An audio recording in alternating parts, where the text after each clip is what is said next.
Blog on a blog. Tomorrow's news today.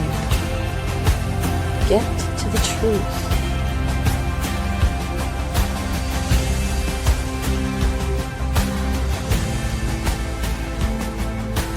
Listen, learn, live. Visit us at Yahowah.com. It is pretty slick. I just love the new intro. And this is the first time we've had Captain Kirk on after we've created your avatar. You like yourself in avatarial form? I do. Yeah. And Paint loves it. Paint loves it. So how many times have you had somebody draw you? You're the artist. I rarely to come Rarely. think of it. Yeah. And yet I think they did a pretty decent job, didn't they? Yes, they did. They did. They got rid of all this and everything. It was good. Yeah, I know. Oh, you have a special place, and I have even, in fact, everybody that's presented there has a very special place with our stylist, and our stylist does a fine job of buffing us up. And we appreciate it. Yeah, we appreciate it. We all do. In fact, you can see this is the now the homepage of the vlog on the vlog from Facebook. And you can see this is Leah's work as well. She's the beautiful lady behind my right shoulder there on that avatar.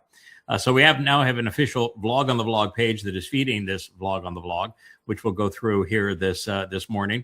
You can see there's 2 followers and 4 following. We are not soliciting followers. If you want to follow, that is just fine. But we're not soliciting people anywhere on any one of our platforms. You want to follow, that is your opportunity. If you are have nefarious intent, then be careful, because we do have the authorization from and responsibility from the big guy to dispatch those who are antagonistic to Sheowl. So you may want to be careful on your attack. The reason we have a new vlog on the vlog page, and sometimes things work out just beautifully, is that we had this page called Yahowah. And it was a professional page created for a single reason, which was to populate the blog page on the website and then to do this vlog on the vlog program. And for reasons that no one can explain and that you can't challenge, Meta's AI has came to the crazy idea that you're impersonating somebody that you're not.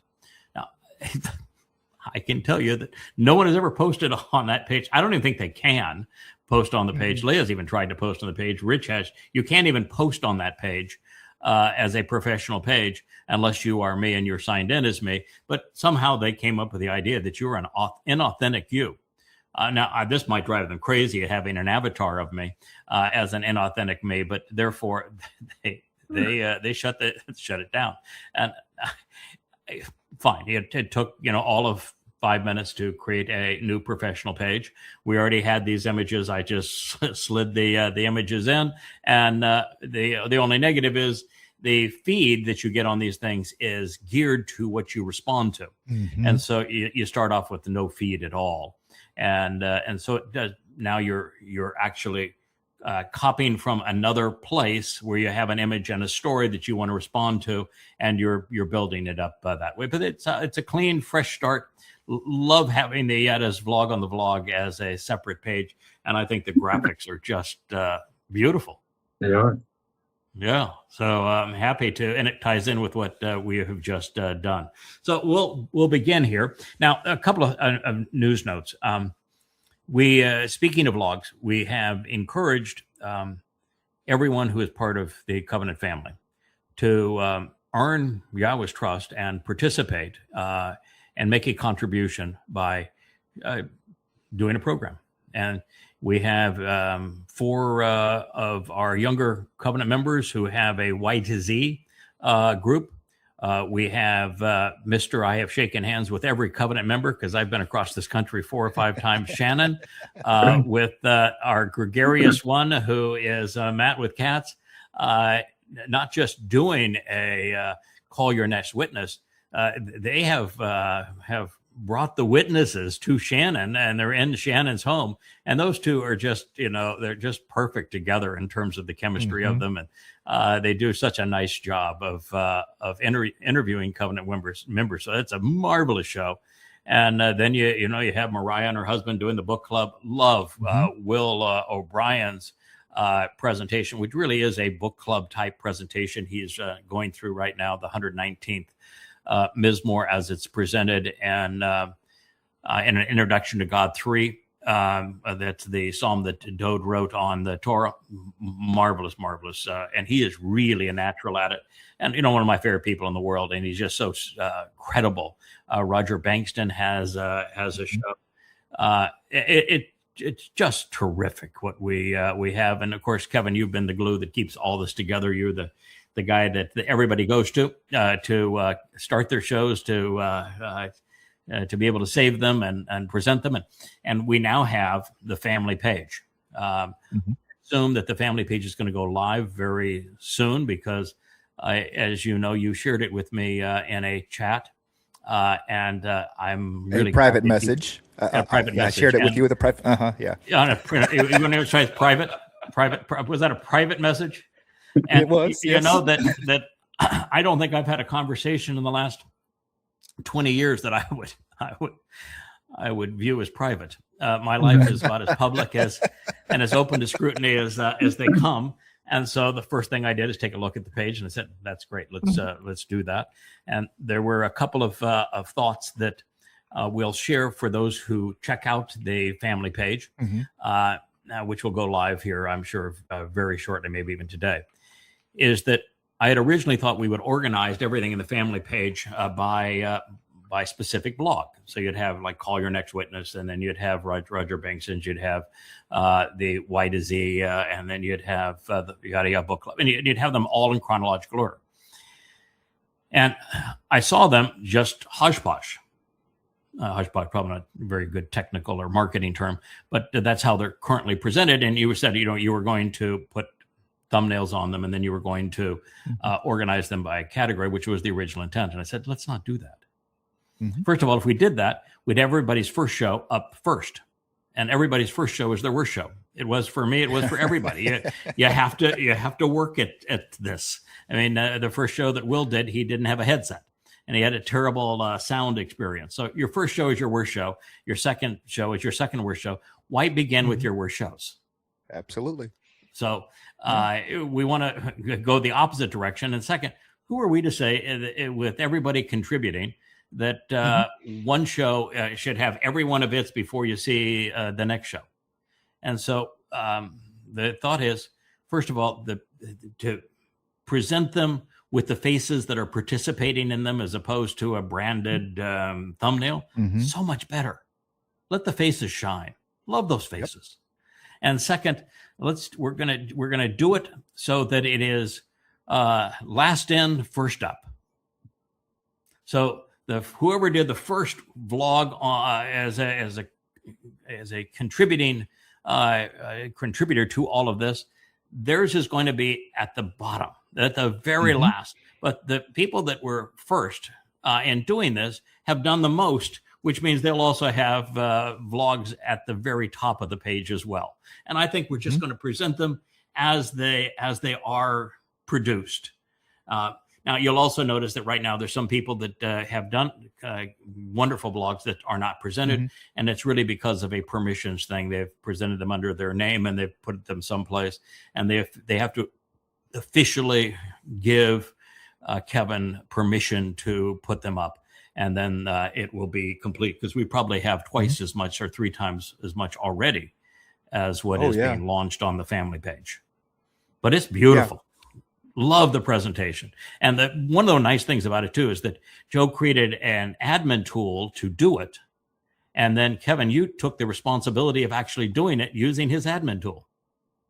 Yeah. I just clicked away. I mean, it really takes the work out of everything. You're like, hey, this is what you want it to look like. This is how many columns you want. This is the colors, the whole lot. It builds the header, the footer, everything for you, so it matches the site. And then you just bring the content in. So, yeah. Joe made it. So we're giving everybody a chance to share who they are, what they know, how they came to be part of the covenant family, their outreach to others, thoughtful reviews of the news, of the books, and just of their lives. And what a tremendous part of the site it is. The other thing is all the books now have audio page turners. So every single book now you can have talk to you. You don't even have to read them anymore. You click on go and the books start talking to you. Every one of them has multiple voices. So it keeps it interesting. And they all turn the page for you automatically. They have a little highlights, like putting your finger on the page. So you look away, you're fine. You know exactly where it will follow by and highlight the paragraph in soft yellow that it's actually reading to you. And as I say, it keeps you interested because the voices are so interesting through this whole process. But the talking books is, particularly with the amount of books that we have. We've got 38 now and 30,000 pages of books, and they're all available now in that format. All we want to do now is add an avatar, so it just makes the whole visual presentation a little more interesting. But they are all up and working. So very pleased with where we are on the website. All right. All of that being the case, let's try out the Yahowah vlog on the vlog. So here's the first picture. This is one I took from X, and this is something that is important for people to understand. The very first of what probably is 10,000 unheralded and I think profoundly important insights that I derived was this one, that this notion that agnostics and atheists have, that God couldn't be lovable or even reasonable if he were to say, worship me, love me, obey me, or you'll burn forever in hell. That if God had actually said such a thing, he would be sadistic. He would not be lovable. He would not be approachable. He would not be worth knowing. He would be a psychopath. And it is something that keeps a very substantial number of atheists and agnostics from approaching the Towrah and Prophets, because they associate the Towrah and Prophets with religion, and the religious God is pathetic. Now, the first book that I translated was the book of Hosea. And in the book of Hosea, one of the very first profoundly important insights that I deduced, this is now almost 25 years ago, maybe 24 years ago, was that God does not say that there are only two destinations for human souls. So God's testimony is inconsistent with Judaism, Christianity, and Islam. And as a matter of fact, he speaks most vociferously of souls simply dying, of them dissolving so that they dissipate into nothingness. Now, that is to be contrasted with an eternal existence in Sheowl separated from God, or an eternal existence in Shamaym together with God. And the overwhelming number of references speak of this, of the dissolution of a soul. And so it dies, it ceases to exist. And that isn't hell, that isn't a penalty. It means that a person was given a mortal existence. They had every opportunity to make whatever choices they wished to make. They did not know God. God did not know them. There's no reward. There is no punishment of any kind. The soul simply ceases to exist and fades into oblivion. Marvelous realization, and it changes everything. And no one had ever perceived it before. And there it was, not only in the book of Hosea, made abundantly clear, but we've now seen it everywhere. It just throughout God's Towrah and Prophets, the vast majority of human souls simply die. They no longer exist, and they had all their opportunity, but no reward, no punishment. To end up in hell, which is actually Sheowl, you have to do something that indicates that you're not deceived, you are a deceiver. So you have to get on the front side of that, not the back side of it. And in so doing, you have to harm God's people in such a way that it is a requirement for him to impose some form of recompense. In other words, if you were an Inquisition guard and torturing Jews, if God did not hold those people accountable, then he could not be just. You've got a mother goddess cult that is out of control today. And the things that they're posting and everything they post, I cite what God actually said and prove that they're false, and they simply go on to the next lie. God could not be fair or just if he did not hold them accountable and send them to Sheowl for what they have done, because of their discrediting his lone voice at this time. And so God has to do that. And if he didn't, he wouldn't be fair or just. However, there are no fires. There's no burning.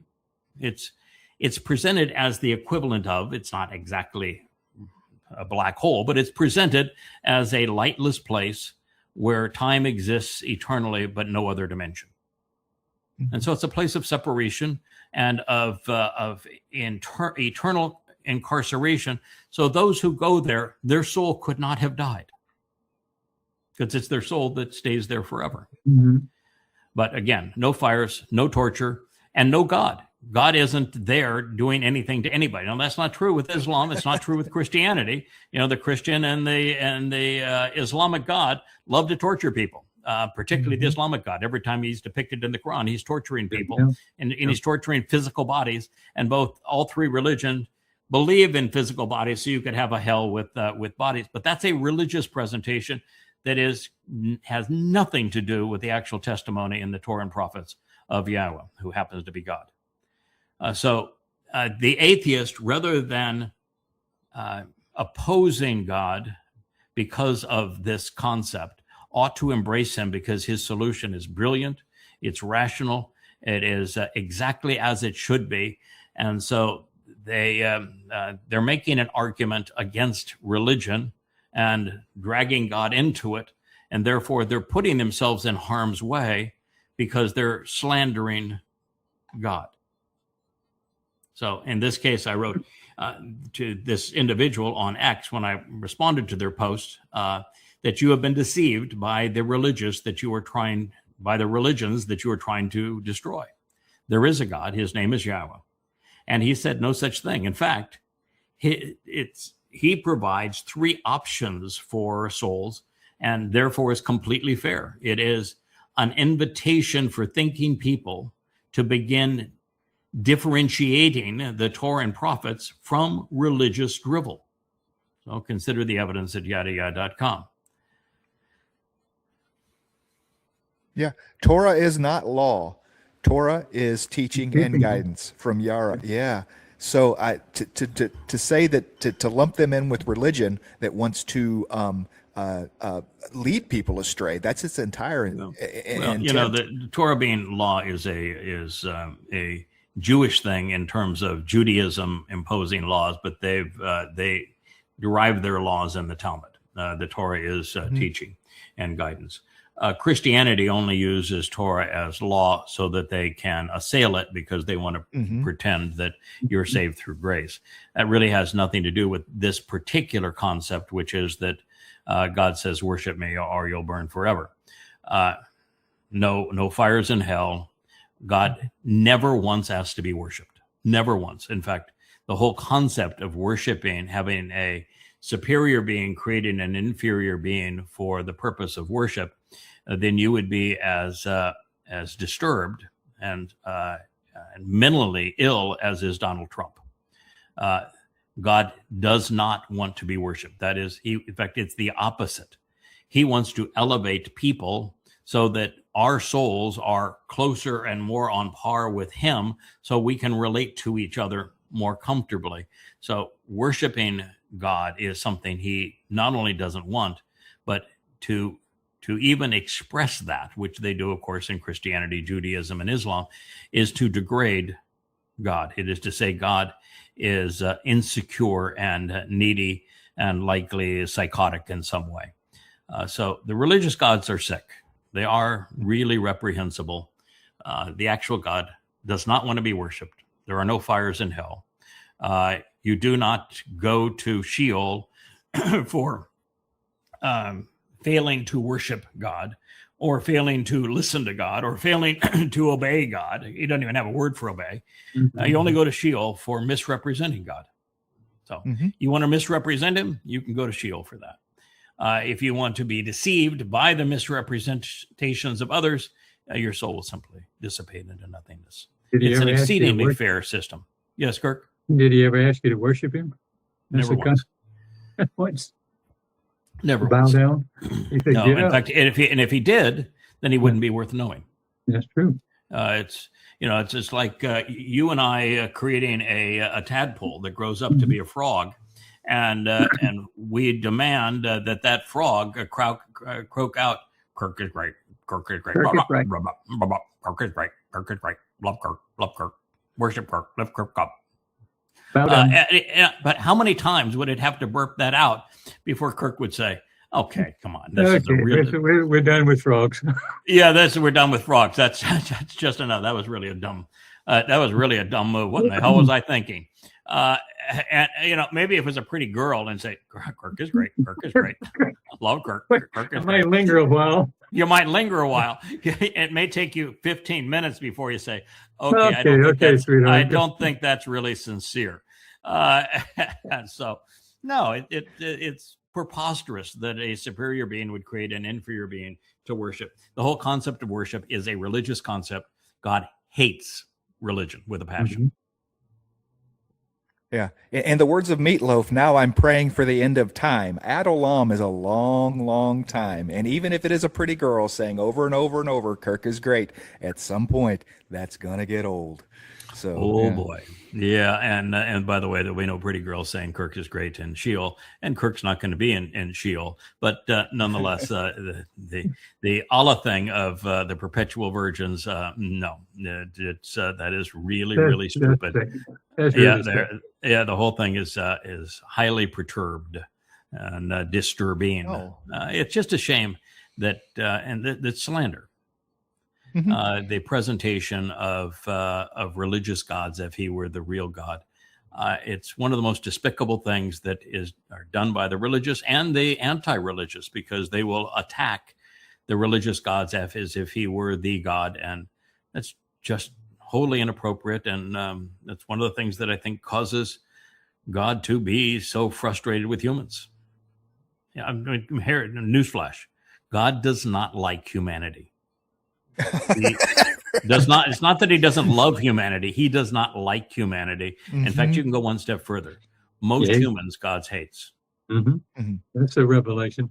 Yes. Now, just because he hates you, he is not going to send your sorry soul to Sheol. But 7 years from now, when he cleans house, if you are among those who are still religious and political, after everything we've done to try to wake you up and share otherwise, then it's going to be the end of you. You'll be either incinerated or turned to goo, and it'll just be the end. Your soul's not going to go anywhere. Just dissipate to nothingness. You would have squandered your opportunity. All right. So I just shot you in your car. Here's why. You weren't allowed to hit me with it.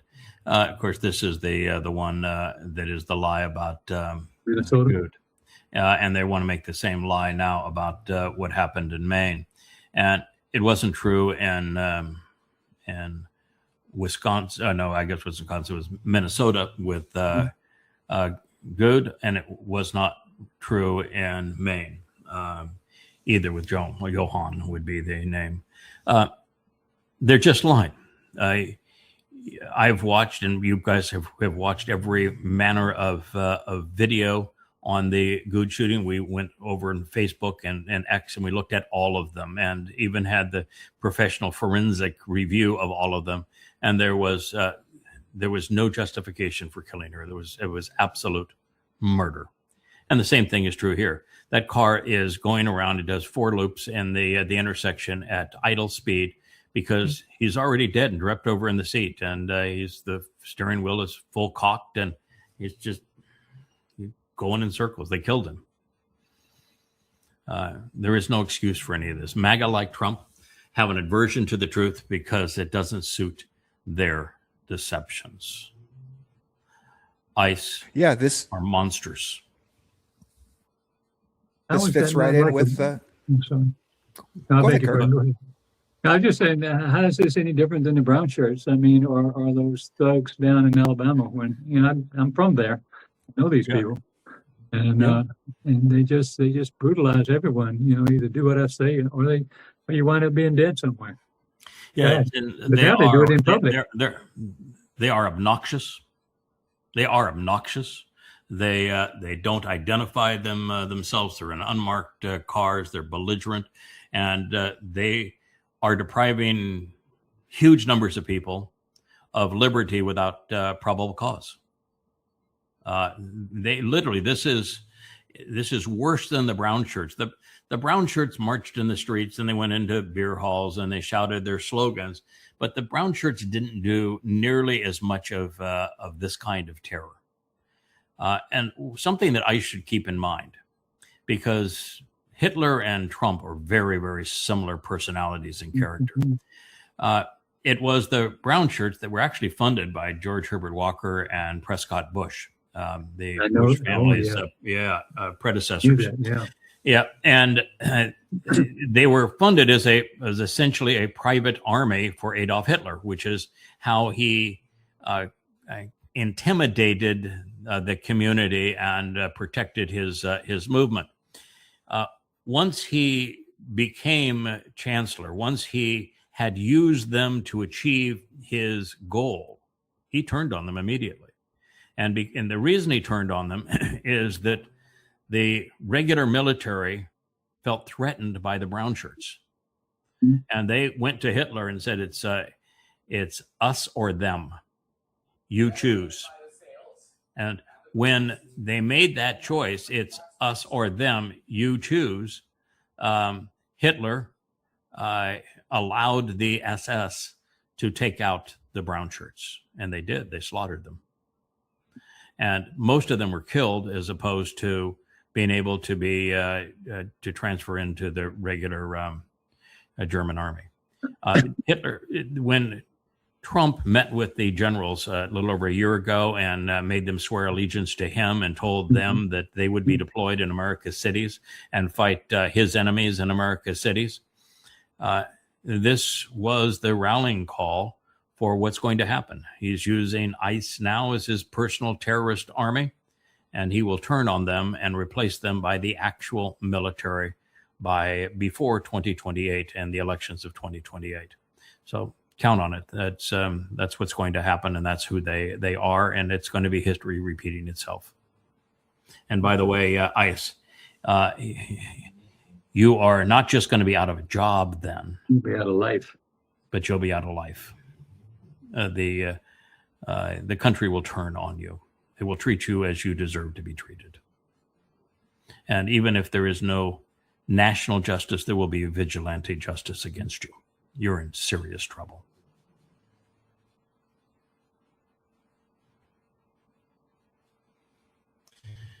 Here's the 10. And I don't think this is not even all of them. There are more than this, but 50 died in custody. Yeah. 50 have died in custody, and 10 have been shot to death.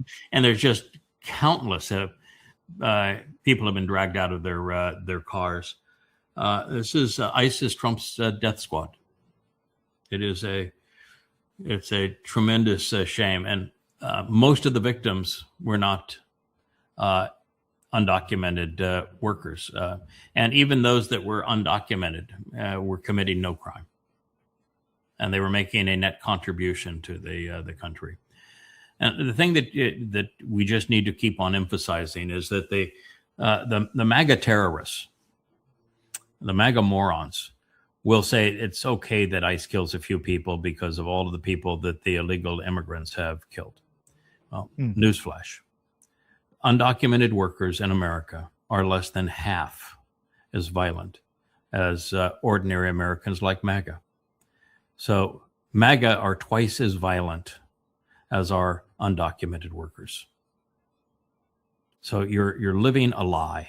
Everything that you believe in, including Donald Trump, who is Satan incarnate, you're living a lie. And it's going to come back to, well, you want to know what Sheol is like? You're going to find out. It is one thing to have been fooled. It's another thing to be part of those who are misleading others. There's a consequence for that.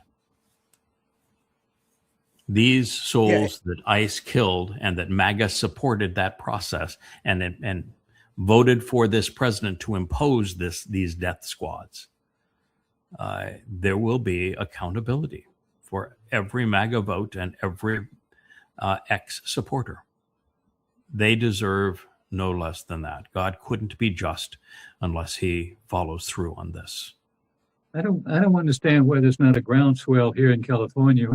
If the aliens, the so-called aliens, I call them just the Mexicans who come over and work, if they don't come over here, Seaside has no crops. Yeah, that's true. We got nothing. There's no one to harvest the crops in the field. Right. No one to clean the sheets in the hotels and motels. No one to serve the food or do the dishes in the restaurant. Bingo. And no one to build the homes, and no one to do maintenance jobs. Yeah. America has what's wrong with it? America has indoctrinated 2 generations of bums. They think that the only job that's worth having is being an influencer. They want to keep up with the Kardashians. They want to be the next Charlie Kirk. And that's all they know. That's all they want to do. They don't work. Things have to be maintained. Somebody's got to harvest the food. Someone's got to keep the streets clean. Someone's got to haul away the garbage. And you're going to look far and long and far to find a kid that was coddled in an American university that's going to want to do those jobs. And so you want to get rid of the immigrants because you're racist, then you're going to go hungry. And you're not going to be able to go to the restaurant to solve that problem. It could be no one to serve you there. And when your house falls apart and no one to repair it, then you won't be able to go to a motel because there'll be no one to change the sheets.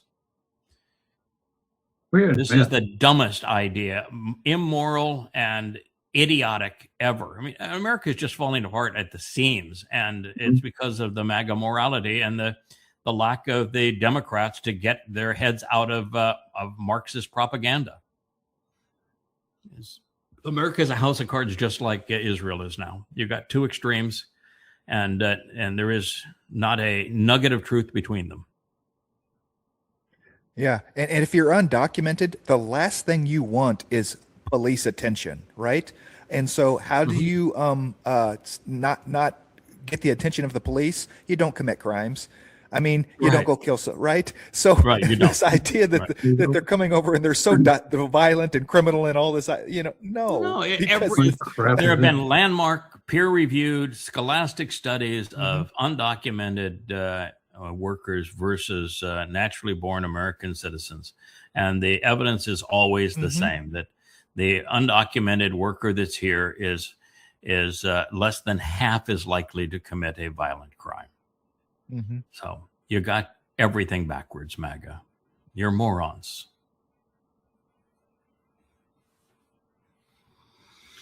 Oh my. Israel, talk about a disaster. Israel under this current government is an absolute disaster. And this current government is only held up because of the long beards and the skull cap boys there. The Haredi are parasites, and the Haredi are able to suck the life out of Israel because they have a voting bloc that votes unanimously for a candidate based upon pre-negotiated graft between the candidate and those parties. And the graft in the case of the Haredi is that they get paid to be parasites, that they don't have to defend Israel, that they don't have to work, that they don't have to go to school, that they don't have to do anything. They don't have to learn English. They don't have to even learn Hebrew. They can stay and speak Yiddish. They can read the Talmud all day long, and they can have as many kids as they want, and they don't have to pay taxes, and they don't have to make a contribution to society. In fact, they're unemployable. And this whole idea that they need to be like every other Israeli and be drafted like every man and woman in the country other than the Haredi to defend the country, they would be counterproductive. They're useless. With him. You can't feed them normal food. You can't have them around normal people. And they are deficient in all the sciences and mathematics and language skills. They are useless human beings. Israel has 25% of its population that are nothing but blood-sucking parasites that have no value and can never have any value. Their lives are completely useless, and they will always be useless while they pretend that they are the ones who are praying for Israel's survival and that they are the great Torah scholar. No, they're reading the goddamn Talmud. The Torah hates you. The Torah hates religion. I mean, the Torah is absolutely consistent as the most anti-religious book ever written. And it speaks of the religious Jews as worse than death. So, no, this whole thing and this Israel passes a quasi-constitutional law. Well, you can't have a constitutional law in Israel. Guess why? There's no constitution. They don't even have a constitution. You got to start declaring there. Torah study to be a foundational value. And that is such a lie. They don't study the Torah. If they studied the Torah, they wouldn't be religious because the Torah is anti-religious. So I know for certain they don't study the Torah. If they study the Torah, they'd be proclaiming Yahweh's name, and yet they never mention Yahweh's name. They hate Yahweh's name. So you know they're not Torah observant. They're rabbi observant, and they're spending all their time in the goddamn Talmud. There is no value to them at all. I mean, my suggestion is to move them all into Gaza, increase the population of Gaza. Move them all into Gaza. Perfect. Is it really 25%? 20 to 25%, yeah. Wow, I didn't realize. Just pure of Haredi, it's probably 18 to 20%. That's the big number. And growing rapidly, and of ultra Orthodox and religious Zionists and that sort of thing that side with them on everything. It takes it between 20 and 25%, yeah.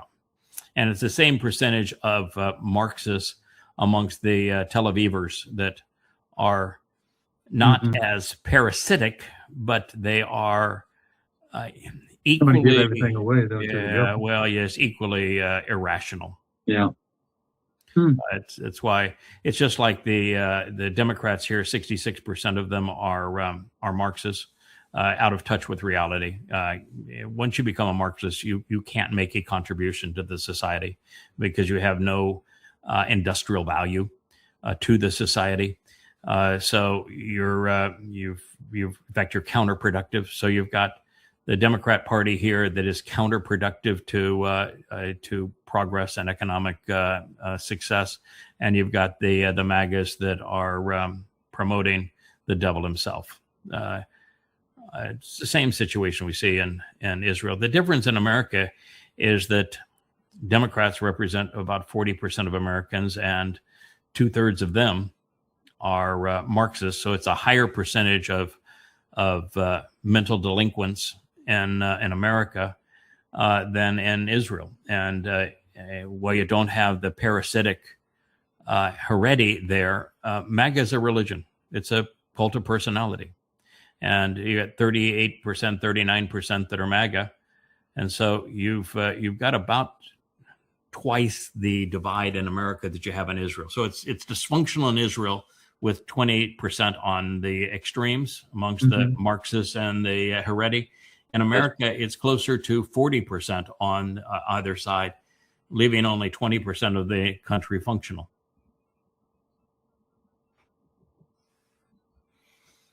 Besides that, do you have any other good news? It looks like we ran this 19 hours. Yeah, I love this Luminary series. It's going to blow your mind when we go into and share what I have learned in Isaiah 10 and 11. And it's going to be the perfect answer again to the Malcreants we know as the Mother Goddess cult in their most recent post. They listen to this program, and all they have to do with their lives is to try to disparage me. And yet, fortunately, God's got my back. What he has to say will completely obliterate them again. But that we've been through this now 10 times, where they've made stupid claims on Yahweh's name being male and female, and they got everything wrong. Stupid claims about the 8th Mizmor speaking of a mother goddess, and they got that wrong. That God wants people to be modest, and they aren't, but they got that wrong. And that God has a problem with nudity, and we proved them once again. They got that wrong. That the Choter chapter of Yasha'yah is messianic, and it speaks of a Jesus character, and they got that wrong. Everything that Leah is the evil woman, and they cited Zechariah, and it speaks of them, and they got that wrong.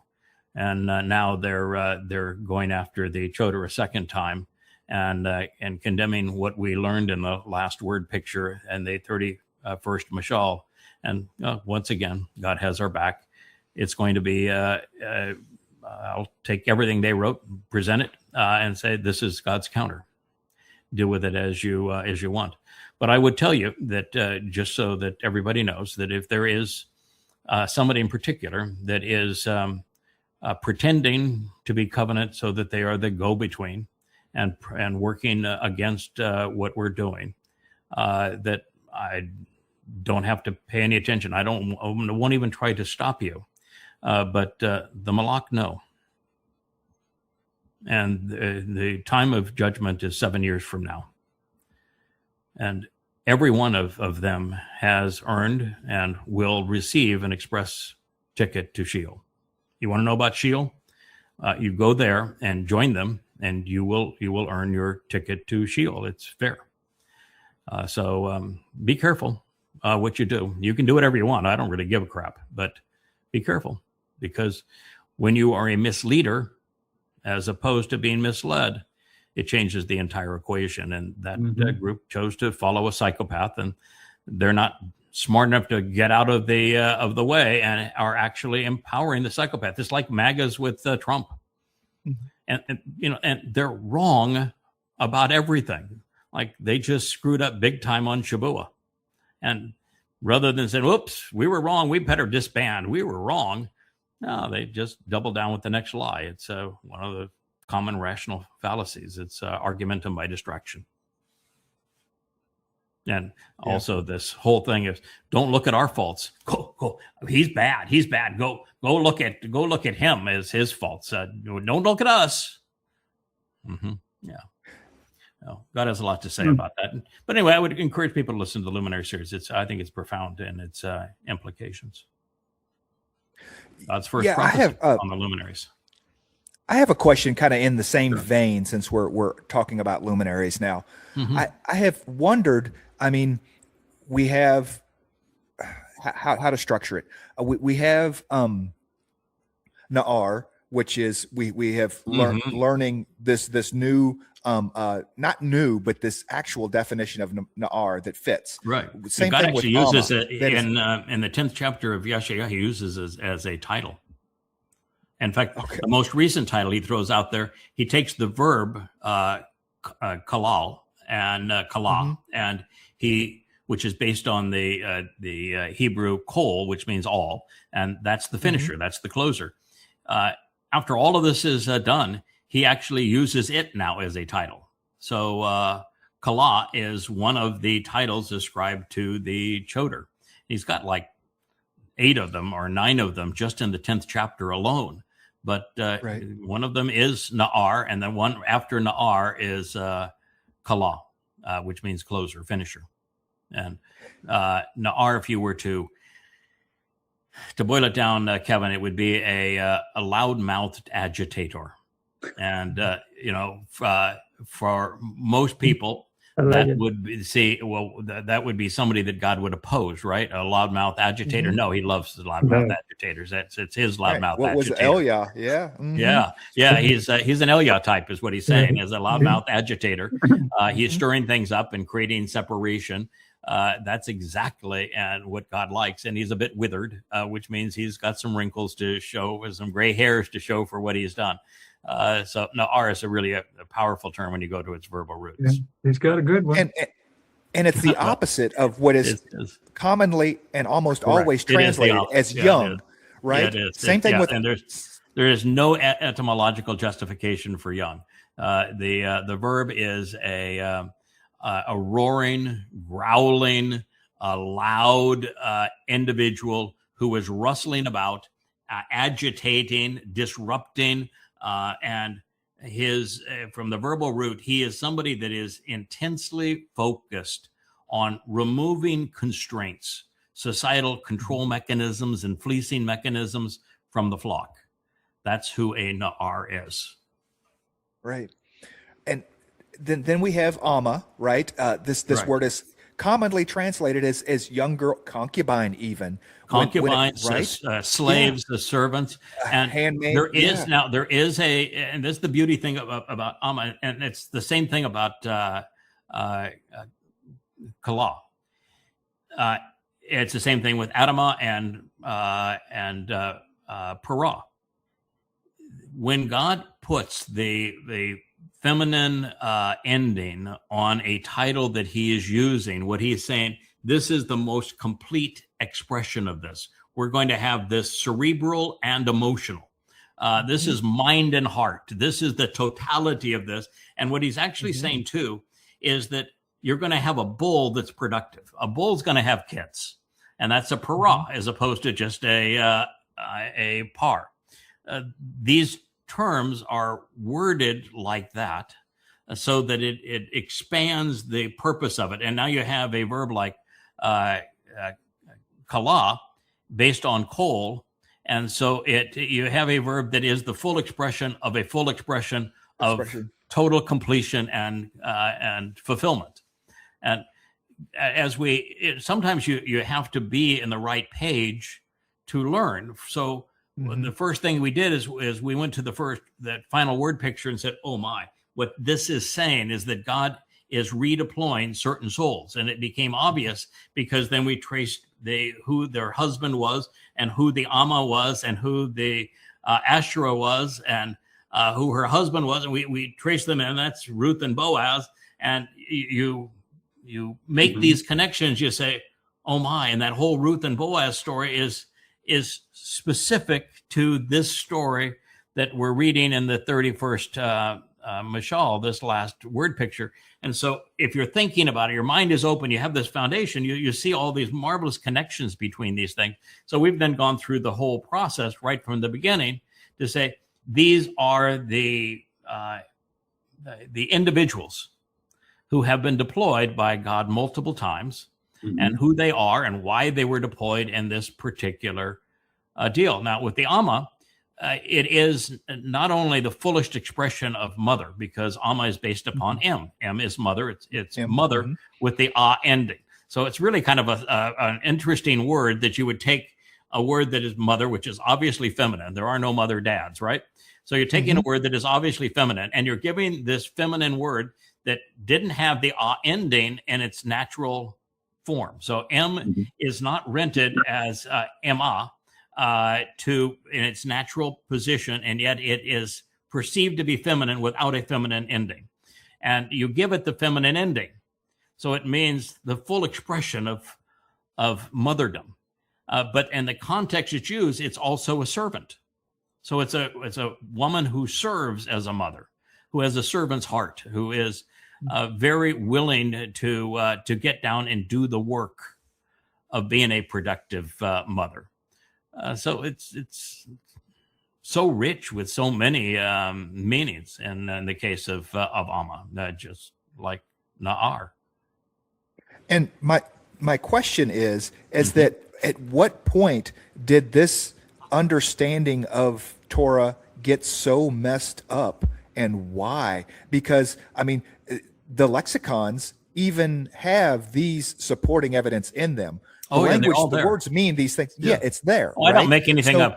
If I can't use the actionable root of the word and words that are spelled very similarly surrounding a word to express the definition that I'm providing, I will not provide it.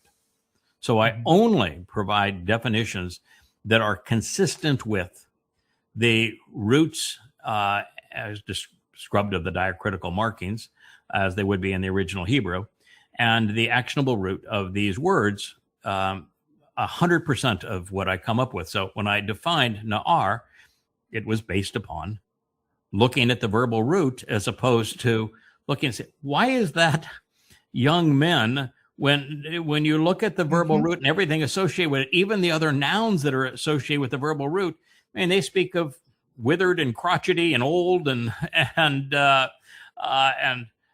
aggravating and put offish. No, these are not. This is not a young man. And yet we get young men carrying sticks, right? Carrying lumber. Right. And it's absolutely absurd. At what point does that happen? Because we have to presume that Moshe understood the story. Joshua ben Nun understood the story. Did it start to fall apart around the judges, or was it literally happened in Babylon? We have an interesting fellow in our midst, and he's kind of like my wife. He's a bit of an acquired taste. That's Perry. And so you engage with Perry from time to time. Perry is a very logical, rational thinker. And he is currently obsessed with the destruction of the Hebrew lexicon. And his concern is that there are 5 vowel sounds that humans can make. And that in any language, you would begin that language by having each one of the letters express that vowel sound. Like, for example, the Y, the Yod in Hebrew and in English actually conveys the E sound. Every word that has it you'd begin with an E sound. And so he's frustrated that it has been corrupted so that the Aleph is ascribed A, E, and I sounds. And the Ain is ascribed A, E, and I sounds. So somebody screwed it up. And the most likely villain would be early rabbis that screwed it up and created these pronunciations, and you can see their villainous work by today. They misrepresent the spelling of almost every important word in Hebrew. So they're constantly screwing with the alphabet and creating V's where they don't belong, for example. Creating Z's where they don't belong. And so rather than the TS, they'll replace it with a Z. Rather than the Wah, they replace it with either a B or a V. And so they're constantly screwing with the language and taking the language away from the letters that were used to write it that all convey meaning because of the way they were drawn. And so they call it the Shiva system, which is spelled and written identically to Sheowl, which would be the proper pronunciation. They changed the pronunciation of the O in their system, but it's spelled exactly the same way. And they replaced the Wah with a V. But the Shiva system means to deceive. It means deliberately to mislead, to misrepresent. And so the very name for their diacritical marking system means to deceive. The rabbis have been belligerently and overtly deceptive from the very beginning. And it's rabbis that created Christianity, rabbis that created Judaism, and rabbis that created the Quran and Islam. They are a really despicable lot.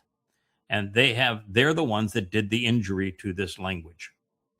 And so our challenge is to try to undo the damage that they have done. That's why we have translations in all of these books, and why we put the generic form of a transliterated sound in the parenthetical so that you can put it into any search engine and validate this. So when I say Na'ar is this, it may take you to a noun form that somebody has subsequently defined as that.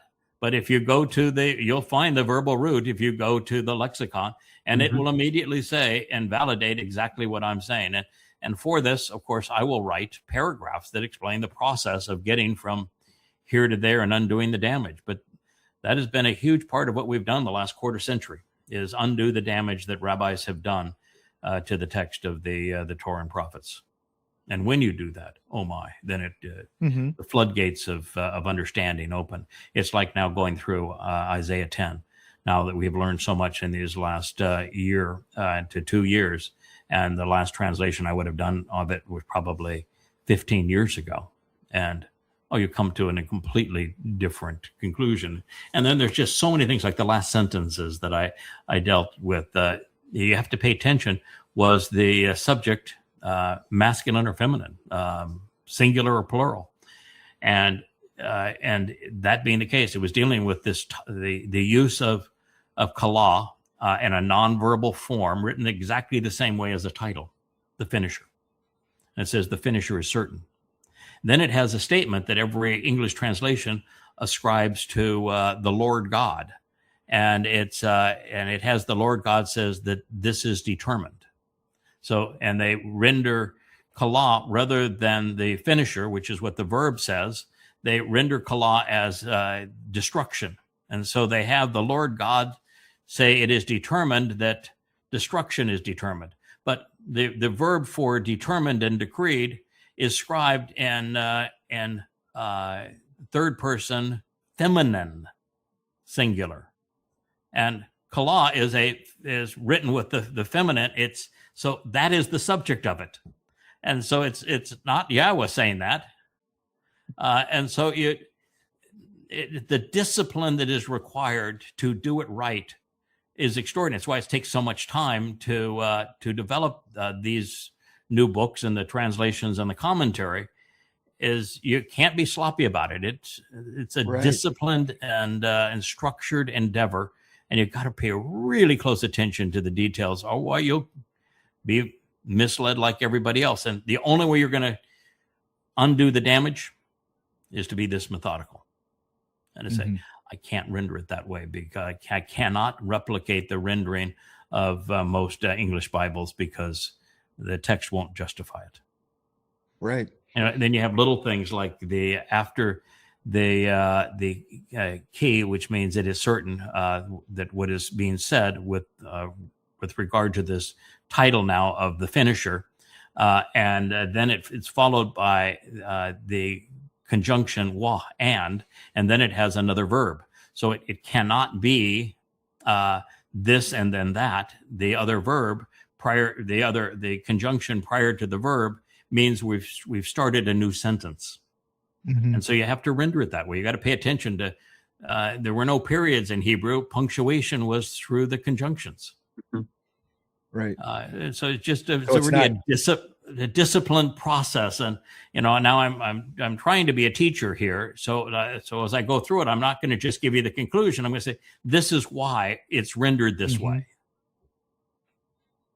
But you've always done that. That's the job. Go ahead. You've always done that. So even somebody who has no affinity for Hebrew, as I, well, I could look it all up and I could say, oh, that's how you got it. And every time we did a show, I would sit up the night before and sometimes hours because I'm slow. Yeah. And I'd look it up with both written text and the things that I have on the computer. And I would go, okay, well, that is true. And you really put yourself, the more you look, you put yourself in a hole down to there's nowhere else you can go. That's the answer. Yeah. And that's one of the things that's just so satisfying that I know, okay, I can trust this and I can repeat this because anybody who wants to do the research, there it is. Yeah, there's several conclusions you can draw from that. First of all, no one has ever done that before. Create a translation style that allows the reader to validate or invalidate everything they say. No one has ever been bold enough to do that. And yet I invented that particular style and encouraged people to do it. And I have corrected the lies of the rabbinic diacritical markings and their errors in the Masoretic text to create, almost 40. Well, I've written actually 40 books. I think there's 35 currently presented, or 34, and 3 that I'm currently writing on simultaneously and about ready to do written in stone again.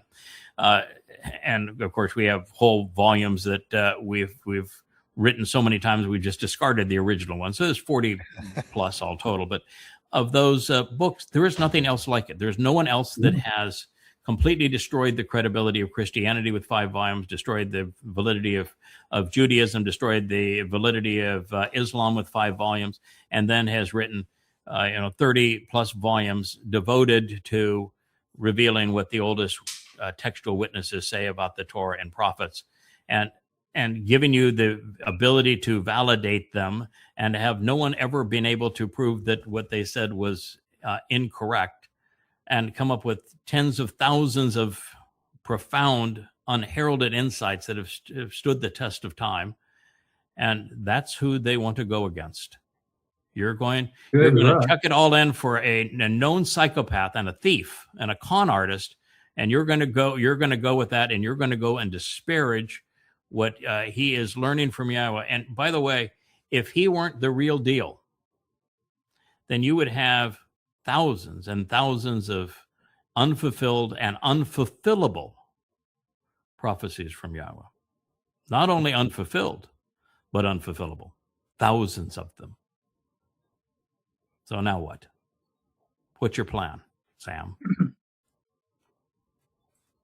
Yeah, and to Kirk's point, it's a little inside baseball here, but you'll come on and we'll talk before the show briefly about, hey, what you're translating or what you're working on, and say, hey, yes. Did you know that what I'm translating now is it's me and Noach and Dode and Shem are the ones that go to Abraham, and and you're talking, and I'm like, okay, that's powerful great. Insight, yes. Making a story that had no purpose whatsoever, just a throwaway story that no one had ever figured out. And now you're taking that story and making it the pivotal moment in human history. Yeah. Right. And I'm like, that's great. That's great. When do I get to read it? When do I get to see the text where you write, you write it and explain it all out? Because that is the meat of it for me, absolutely. Yes, Of course. And if I wasn't trying to update and write 3 books simultaneously, and if it hadn't been for the dadgun kidney stone and Yahowah pestering me to say, figure out what it means, I'm going to give you a clue, I'll put you in the right direction. This pain is associated with Pesach and with Dode. Now you go figure out what it means. And I said, this is the 3rd night now that I haven't been able to sleep. I'm laying here, I'm open to you, I'm listening. Why don't you just tell me what it means? That was a painful lesson. I'm not complaining about. Try it another way. Yeah, no, I'm not actually. I wasn't complaining about the pain at all, but the lack of sleep, because this is a tough job. I do this 12, 13 hours a day, so it's and I'm no spring chicken. So not sleeping at night does make it harder, and my body was really worn down from the passing the kidney stone. So I kept on saying, "Okay, God. You could make this easier for me, And he said, no, we're not going to do that. Why would we change? Why would we change now? And what would the fun of that be? Figure it out. And sure enough, there it was. It was in Yasha'yah 11, and I've shared with you what that was. And then this powerful voice just says, "So," and I said, "So, yeah, well, so." Are you just going to start here? Or are you going to do what you have always done and not cheat yourself or anybody else out of what I had to say? Why don't you go back to the beginning of chapter 10 of Yasha'yah and to see what else I had to say and the context that this all plays out with? And there are a whole lot more titles. The guy that had the moratorium on no more titles, we've got a full quotient on titles. If you got another title, I'm going to scream. Well, then he keeps on piling on the titles, but the titles are all descriptive of the work that's being done. And I know there's a lot of people that don't like it, but God's thrilled with it. I mean, he's just absolutely thrilled with what we do. So we're going to keep on doing it. But that's how chapter 10 became so powerful, and I'm still in the midst of it, and it's goosebump kind of tingling. It's so exciting to be in. So anyway, the whole concept of the luminaries, to have used the last word picture to go back in time and to start with the first prophecy being the Gadol and the Katan Mayor, and all of the references that God has to those 2 individuals throughout time and how they serve one another and ultimately get the job done. And God now is used this Isaiah 10 to get us to the remnant, and his last statement was that that's all you're going to get. Israel is like the rocks that are pummeled at the seashore, and so the best we can do is this remnant. So it's pathetic in numbers, but it's a major achievement nonetheless. It gives David's kingdom. It honors the promise Yahweh made to Abraham, but it's going to be about 1 in 10,000 Jews. And less than 1 in a million if you look at people overall. But he does the comparison between the battered rocks along the sea that he has to pick up those pebbles and bring them into Jerusalem versus the number overall of Israelites. And he's saying essentially you're rock hard, even with all this agitation, with the sea trying to spew you out. I had to go grab you, and this is the best we could do.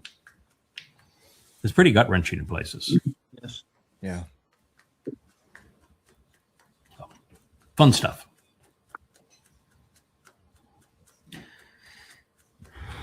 I think we should be able to play this. This is one where I think it's Facebook saying they want to limit distribution because they think that the song somehow was copyrighted. But I think this is the library. We can play because a lot of it repeats. We could play the first 10, 20 seconds of it. I think this is the library one. Let me see if I'm right. Music.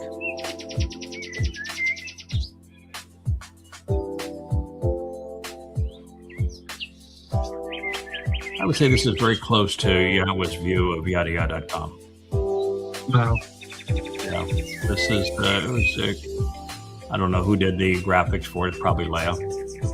But it's just a beautiful presentation of what God envisions of Yahowah.com. It's just beautiful, beautiful library, place to come and learn. And this library is going to be open during all 1,000 years that we celebrate Sukkah in the return to the garden, which is why you can see the plants in the garden outside of it. Lovely place. All right. Thank you. We'll go on from there. Okay. This post here was about the dollar being the principal tool of international trade and the power of the dollar and that sort of thing. The Petrodollar is something people really ought to know about because it's going to play such an important role in the future. And I'd rather have you informed than not. The Petrodollar came about because Richard Nixon had a really big problem with the deficit. He came after Johnson's Great Society program, where Johnson said that the welfare and Medicare will never be more than 1% of the taxation base or 1% of the government spending, and of course now they're both upwards of 1/3 of total government spending each, and so he was in a real problem. There was no funding for them, and we were on the gold standard. And so there was no way to devalue the currency to pay for them with devalued currency. So he took us off the gold standard, and then he went over to the Arab fiefdoms, and he made a deal. He said, your family estates with flags. Let's just be clear about this. We will ensure that your family estate with a flag continues to get filthy rich. But the return for us is that you agree to sell all oil and gas denominated in dollars. And if the world has to have dollars to buy gas and oil to keep their economies afloat, then they have to continue to buy dollars, even if we price the dollar at artificially low rates of return, and even if we're constantly creating artificial dollars and devaluing the currency, which is the worst thing for somebody holding a bond. If you have 100 of something and you all of a sudden replace it with 100 more of it, what you owned is worth half of what it was previously worth, which is why in America now, if you go back to the 1950s and compare the current currency, it's worth 1% of what it was in the 1950s.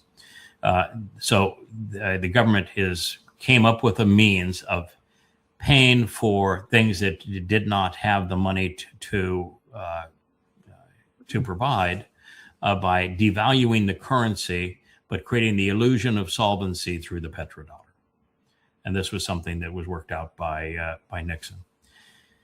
And subsequently, we have accumulated $40 trillion worth of debt. Mm-hmm. And at this point, even if we were to take the interest rates up to 5, 6, 7%, no one will buy the debt. You could take the interest rates up to 10% and no one would buy the debt. But at 10%, you'd be adding $4 trillion of debt every year, in addition to the $2 trillion that the government spends beyond what it takes in, particularly now under Trump with the huge increases in the military. He's doubled military spending. So we have a completely dysfunctional system. And we have now that Trump has destroyed the petrodollar and has betrayed all of the states with flags. There is no one to support the petrodollar. China used to be a major buyer, but now China is nothing but a seller. Japan used to be a major buyer of bonds. They are now just a seller. Europe used to be a major buyer of bonds. Now they're just a seller. Russia used to have bonds. Now they have none. Totally. And so everyone is shorting U.S. treasuries. No one is buying U.S. treasuries. So the only way to keep the illusion that the United States is still solvent is quantitative easing, where they make where the money comes out of nothing. So they create pretend money to buy the debt, but all that does is it inflates the currency, which makes it worth less, so that your saving is what is paying for all of these services, because your savings is being destroyed. And the value of the currency that you've worked to put into savings is being destroyed. That's where we are, and there is no solution for it. And Trump has completely obliterated the value of the petrodollar. So you just need to know that the consequence of that is economic collapse, and they will do it initially by continuing to aggressively increase the money supply. They will have no one to buy the bonds. Then they will say that the gold that they pretend to have is worth a lot more than it's on the books, and they'll use that gold to artificially write down the debt and create smoke and mirrors. Then they'll do the Great Reset, where they will replace the currency with another currency that they completely control. And all of these will be control mechanisms that are going to be imposed on Americans, and it's just to postpone total and complete anarchy and economic collapse. But America, there's nothing left of it anymore. So you're not going to make America great anymore. You've made America bankrupt, and there is a debt collector, and that's called anarchy.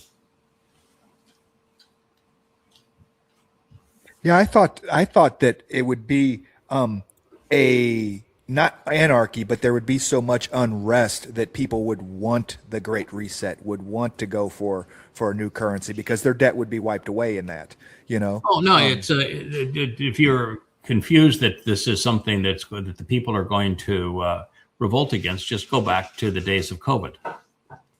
COVID was a farce. Was there a virus? Sure. A virus was concocted in a lab in China, and an accident happened. It was spread around the world, and the COVID was used to deprive people of their liberties and their livelihoods. And it was extremely effective. People were absolutely willing to give up their liberty and livelihoods and yelled at anybody that wasn't. And the same thing's going to happen. The government's going to, people believe Trump. I mean, it's astonishing that somebody could be that stupid, but they do, and they will. He will say that you have to give up your dollars just for the good of the country. We're going to give you this currency that's so much better, and I'm backing it, and so they will do it, because one of the incentives will be that all debts will be forgiven. Because he doesn't care that you owe anything to anybody. The money's not worth anything anyway. So what does it matter? He'll just say, the benefit is you no longer have a car loan. You no longer have a home mortgage. You no longer have payments to your on your credit card. We'll wipe out all debt. You accept the new currency, and 95% of the people will go right along. So it's not going to be forced on people.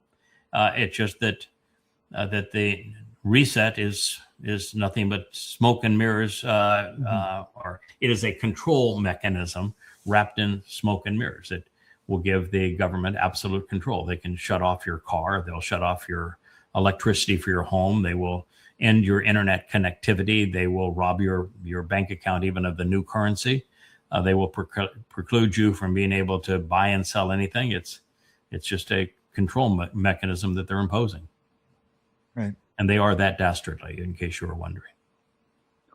Oh no, I had no illusions that they were. No. They are that dastardly. Yeah. Wow. This is just funny. I don't know if this will play because it's actually from X. We may have to. I think I probably have it on X. We can actually go to X and play it. But it's just stupid. So it's probably one we won't risk on this point. Let's go to the next one. What this has is the clown in chief, and they have Trump as a clown, and so well, I'll go ahead and try to play it. Let's just see what happens. Yeah, so it takes you to X. Okay, play it. I don't know why we don't have sound on it. Jewish people. Actually, I think God is very proud of the job I've done. And that includes for religion. We're protecting a lot of people that are being killed. Christians, Jewish people. We're protecting people who are being killed. By me, that wouldn't How could you protect somebody that's being killed? President. You can prevent people from being killed, but you can't protect people who are being killed. Right. And God hates religion. And God hates religion. And and this clown happens to be Satan incarnate. But I mean, just think of the stupidity of his statement there. I think God is very proud of me. Yeah, I love God. Just loves a pedophile and a rapist and a consummate liar and a mass murderer. Yeah, you're perfect. And an egomaniacal psychopath. That's the kind of guy that God's all in with it. He obviously was the religious God was in. Muhammad was that. And so was Paul. So religious gods really are into that kind of thing. Mm-hmm. Indeed, they are. Indeed. I wonder if McDonald's is going to sue. I don't know that he can dress up in that exact clown suit. Yeah. So let's. Now the risk of going here, I don't know if we're going to stay on. If we take into, this is my Facebook page. So this is an interesting scene. This was in Aurora, Chicago, with ICE doing their thing. Go ahead and play it.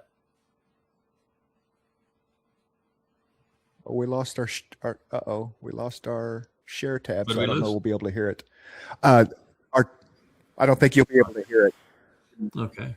Yeah, he's screaming. He's unmarked car, screaming, telling her has to get out. There's somebody that you can see all the smoke on the other side. Someone shot a gun on the other side. So there's a muzzle blast that you saw from the gun.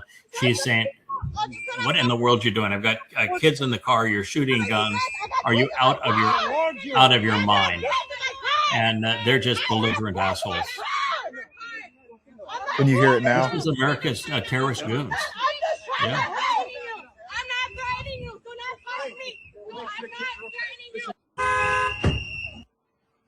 Look at that. Look Could you hear the aggressive way a masked man gets out of the car. If that's your America, you're proud of that, you can go to hell.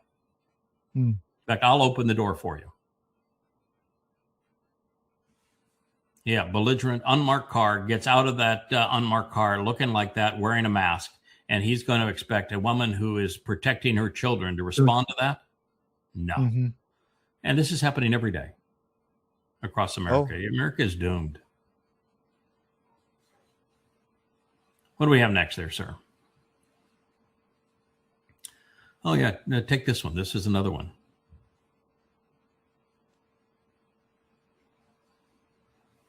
Okay.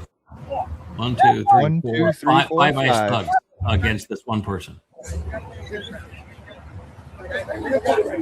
And he happens to be a U.S. citizen. And they 5 agents slam against a wall and then against the concrete. That's fucked up. And people are yelling. This is effed up. He works here. He comes here every day. He is a U.S. citizen. He's told you to check his ID. He is a U.S. citizen.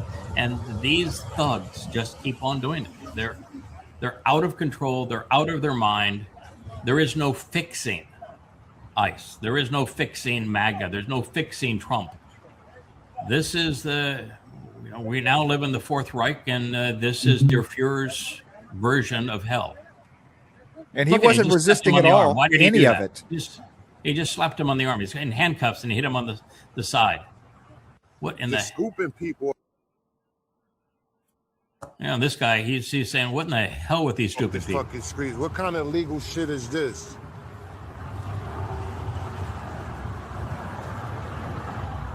Bullshit. Yeah. They go to planes. Bullshit. Trucks, cars. Go another one right there. Think of all these cars that have been given to these a-holes and how they have been. These motherfuckers wilding out here, bro. How they're being used and the guns and the. Without even letting them identify themselves and shit. Yeah, didn't even allow him to identify himself. Just yanked him off the street, stole his freedom, beat him up. All day, every day, U.S. citizen, and they gonna fucking scoop him up without even letting him identify himself. It is bullshit, bro. Look at this shit. It is bullshit. Watch out for your people out here. Yo, Poppy, that's fucked up what they did, bro. They just scooped them up and they do nothing. That was the proper use of the F-bomb. Yes, it was. That was an approved use of the F-bomb. This is Trump's America. And if you're a MAGA twisting and you support this, I'll hold hell's door open for you. I will try to get you an adjoining suite with your Lord and Master. Yeah, the counter to this, I'm just surprised hasn't happened yet, because it's right there. They already have protesters that are following ICE agents around essentially and supposed to be, interfering with them or and they're getting beaten up. And they're getting. I heard it was the previous head of ICE, that guy that liked to wear the Gestapo shirt jacket. Mm-hmm. Yeah, he was telling them, they touch you, you beat them up. Yes. You terrorize them. This is your city. It comes all the way from the top. They touch you, you beat them up. Comes all the way from the top. He kept on saying, "Yeah, this is Trump's terrorist gang. This is his personal militia, and it's designed to terrorize the country into submission because he's not intending to leave that office, even after his ballroom is officially done, which may take past 2028. He's not leaving until 2030. What I'm saying is that these guys are acting with impunity at this point. At some point, you're going to have American people that will start following them around, and these guys are going to have to start ducking. They're going to come under fire anytime they get out of their cars and try to do something like this, because then the population just disappears into the crowds, into the population. At Pretty, he was a nurse in a hospital, and he came armed with nothing more than a cell phone camera, and his intent was to assassinate them with the truth. Record what they were doing, expose it, very much like I try to do with expose people using your words. And he was a nonviolent protester that was recording their inappropriate behavior. And he got into the line of fire because ICE came off and they started beating up a little old lady. And he tried to protect that woman. He was a really nice man. He tried to protect the woman. And that's when they took him down and shot him dead. And so I would not advise anyone to respond to these belligerents with violence. I would suggest that I would collectively advise people to withhold their taxes, withhold any service that they're providing to the government, refuse to participate in anything that is America, until they're held accountable. I would encourage, in other words, the Gandhi kind of response, which is if the majority are non-compliant, the government can't continue to be abusive. So I would encourage people to educate themselves. Now, I would not do this unless you know the truth, unless you know Yahweh, because you'll be putting your life at risk, even to be a nonviolent protester. And then you have the problem of, if you know Yahweh, you don't really give a crap about the politics of the nation. And so once you know Yahweh, all you can do is speak out against this. And we speak out against it because we want people to disassociate from it, because it's only when you disassociate from it that you can reach out to and come to know Yahweh, and your life can have meaning. So my suggestion is to completely disassociate from the American political mindset. Join us on X by condemning all of this. Use your words intelligently in that regard, and try to awaken as many people as you possibly can. But America, to support this is to be grossly immoral. As that man said, he used the F-bomb correctly.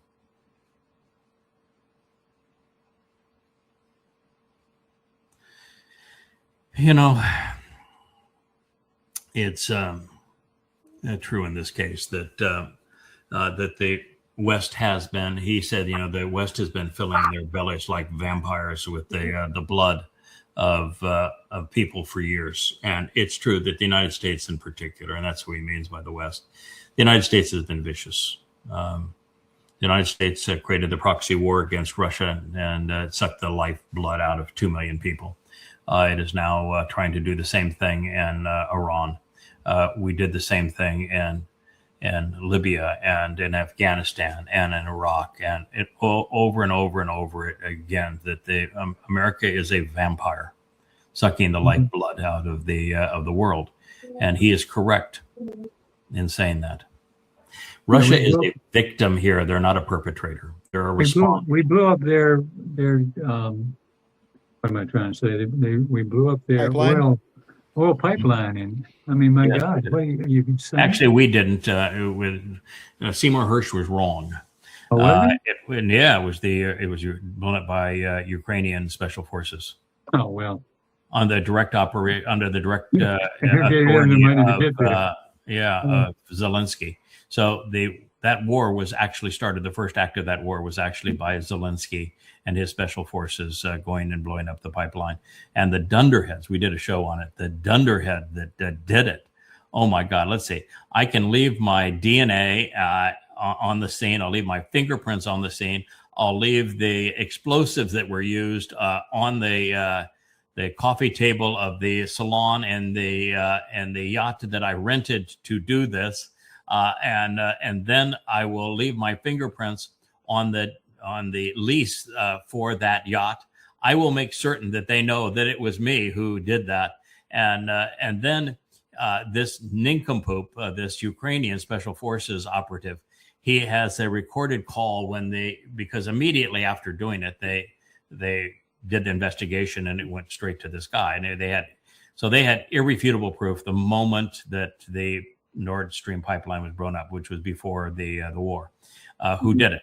And he was arrested by the Italians, and the Germans wanted him returned because it was the pipeline that was feeding Germany, and they wanted him extradited to Germany. So he picks up the phone and he makes a phone call where he admits that he did it, and because he did it, he needs to be protected from being extradited to Germany.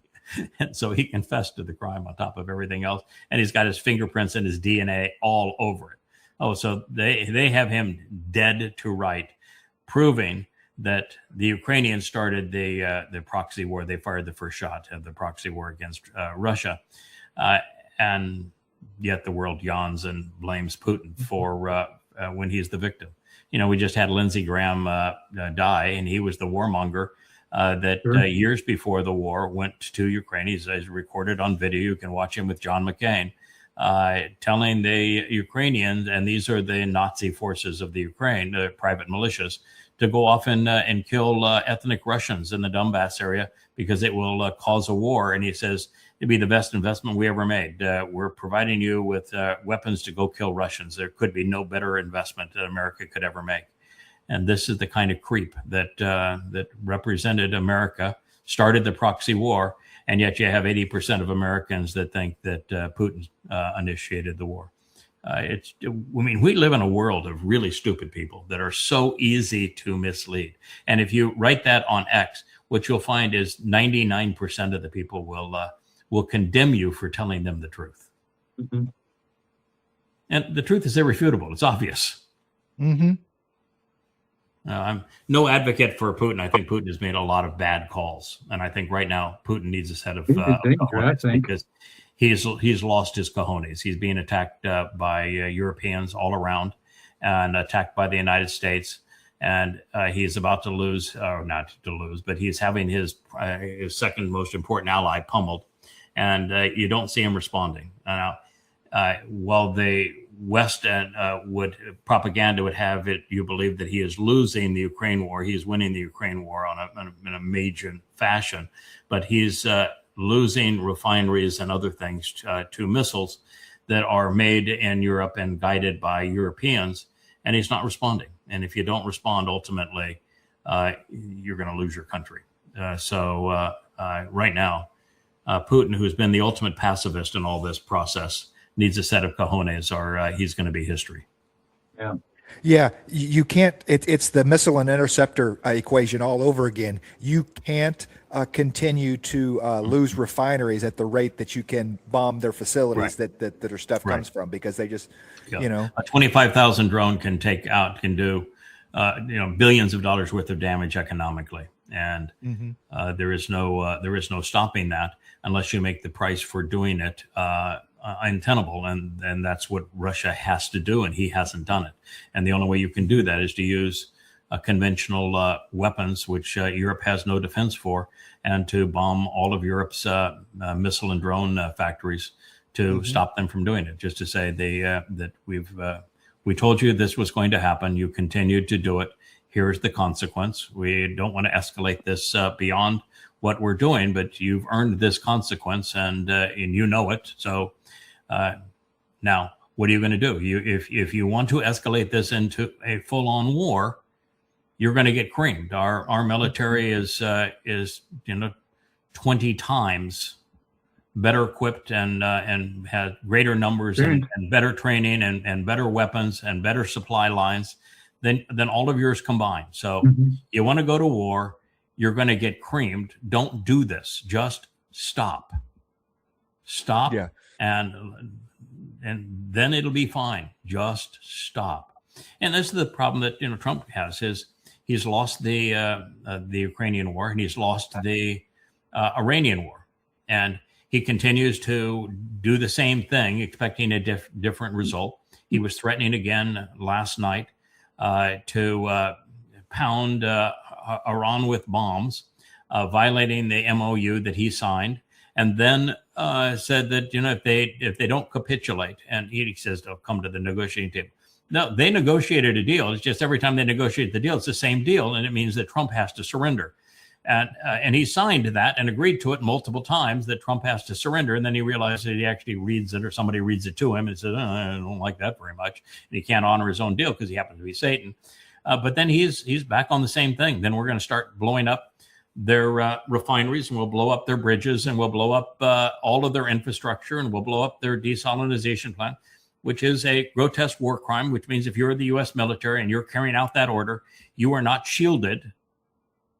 You have committed a gross atrocity and a war crime, and the U.S. nation is guilty of war crimes. And then you have the problem of every time that America does that, Iran retaliates and makes the situation worse, and you're already to a point of no return. The famine late this fall and next year cannot be averted because of the fertilizer. Yes. And economic collapse of nations cannot be averted. It's been too long now that the strait has been closed. And now that Saudi Arabia has decided they would go attack the Houthis, the Houthis are going to keep Saudi from being able to ship oil out through the Red Sea. So the world is so screwed up because of the egomaniacal nature of Trump. It can't be fixed. And the U.S. bases there are just gone. Mm-hmm. So all Trump has is a land invasion. And if he does that, you can kiss all of America goodbye. That's what the Iranians want. But there is there is no chance under any circumstances that his guardian of the sea is going to work, that his blockade is going to work. He can't go off and attack Chinese ships. Cannot do it. And so the blockade will not work. He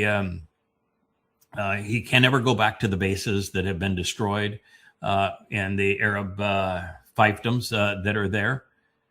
He can't do a land invasion without suffering huge casualties for America. And if you think there's no way out of this war now, imagine what happens if you deploy troops to land on those islands. Then you are really in deep shit. And there is no way out, and you're going to have tremendous casualties.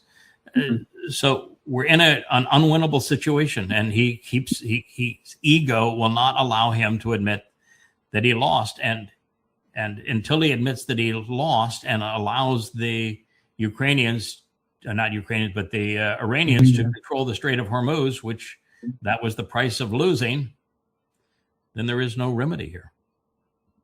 So his ego won't allow that, and that is the only way out. And then, he said, I'm going to do the Iranians wanted a 1% charge on unfriendly cargo through the strait. He wants a 20% fee on friendly cargo. All of 20%. it. Mm-hmm. He was going to continue to have the Iranians not to be able to ship anything. So he was blockading them, and on friendly cargo, he was going to charge 20%. Which, is untenable. I mean, just what a stupid ass thing to say. And then somebody said, that's not only a stupid ass thing to say, it's criminal. The godfather of this criminal enterprise backed down and says, we'll get them to make major investments. It'll be even better than the 20%. What a piece of shit. God, America, you are just so screwed up. I mean, this is an F-bomb worthy as well. Trump and MAGA, you have F-bombed this country into oblivion and have destroyed the petrodollar in the process, America's military in the process, the office of the presidency in the process, your economy, your credibility, everything you've tossed out the window, and you're now completely isolated all by yourself with a child in a sandbox having a temper tantrum. Good for you. Yeah, you voted for that. I think he's going to invade Karg Island. I think that he's going to invade Karg Island, that there will be a land war. Absolutely. My only question is, will it happen before or after the midterms? Can the people in his administration slow play him enough to say that thinks it'll happen after the midterms? So he is being advised by the former generals who are paid by the military-industrial complex, of course, to do it because they make money when Americans die. So because we're out of missiles, so Trump can't resume the war with missiles because we're out of missiles and we're out of interceptors. And truth be known now, the Patriot is an obsolete missile system. It's an obsolete interceptor system. It works about 4% of the time, and it did not keep up with countermeasures. So the Patriot is useless. That is so expensive that you can't afford to use it, and you can't replace the interceptors, but about 10 a year. So that is useless. The Patriot is useless. They are all deployed. America is vulnerable as hell. And the likelihood is Iran already has a bomb, and there's no way of rectifying that situation. Trump lost on everything, and there's no way out because his ego won't allow him out. Now, so the thought is, and he has people deployed to go be cannon fodder and land on a beach. And I can't imagine him doing that prior to the midterms, because then he's in a Jimmy Carter spot with captives and with casualties. POWs and casualties. So it's hard to imagine him doing that prior to the midterms. And after the midterms, it is conceivable only because of his insanity. It's an inconceivable act, and that it has zero chance of success and will make the situation much worse. That's not to say that he couldn't land troops on any one of the islands that are there. It's just that he cannot support them. He can't resupply them. He cannot protect them, and he can gain nothing from them. They provide absolutely nothing of value and are totally vulnerable and isolated as targets. So only a madman would do it, but he's demonic. He's mad enough to do it. So the one thing I do know about Donald Trump, there's certain things I can predict, that he is Satan incarnate because the prophet said so. He will arrive in Jerusalem on the 29th of January of 2030 because the prophet said so. And that he will announce that he is a god on the Ides of March in 2030 because the prophet said so. And that he will continue to be egomaniacal, continue to be a sexual pervert, continue to be deadly and deceitful and destructive. We know all of those things are certain because the prophet said so. We know there's going to be a nuclear confrontation in the world because, again, that was actually even written in the Torah, pursuant to the work of the Nakri, and comparing the world to the present condition of Sodom, which is what we witness.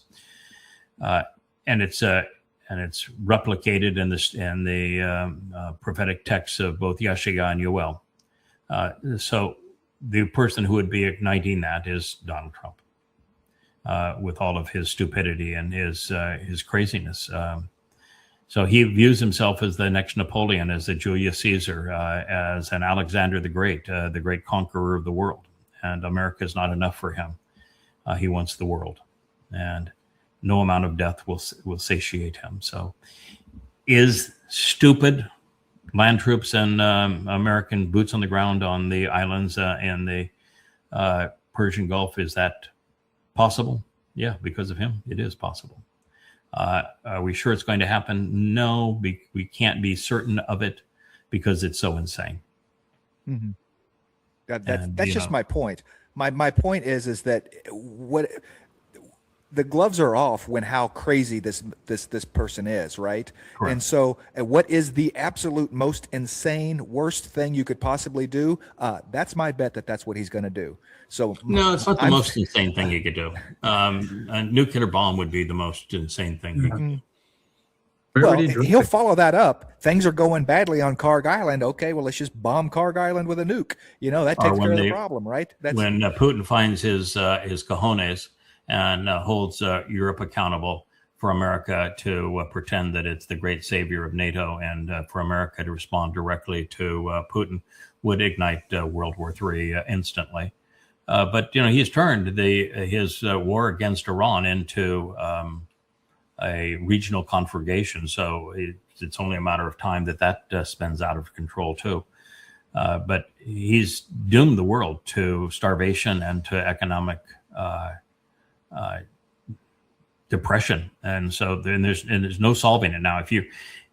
And part of the problem too is it's not just that the world has gone now 4 months with 20% reduced access to oil and fertilizer and gas, but the Iranians in retaliation have taken out a very large percentage of the ability to produce these things. In America now, Trump's saying we're going to go bomb the Iranian refineries. Well, if you take out Iran is the largest producer of oil. You take what they have out. You've now bombed their Russian facilities, so they're no longer able to export, particularly diesel.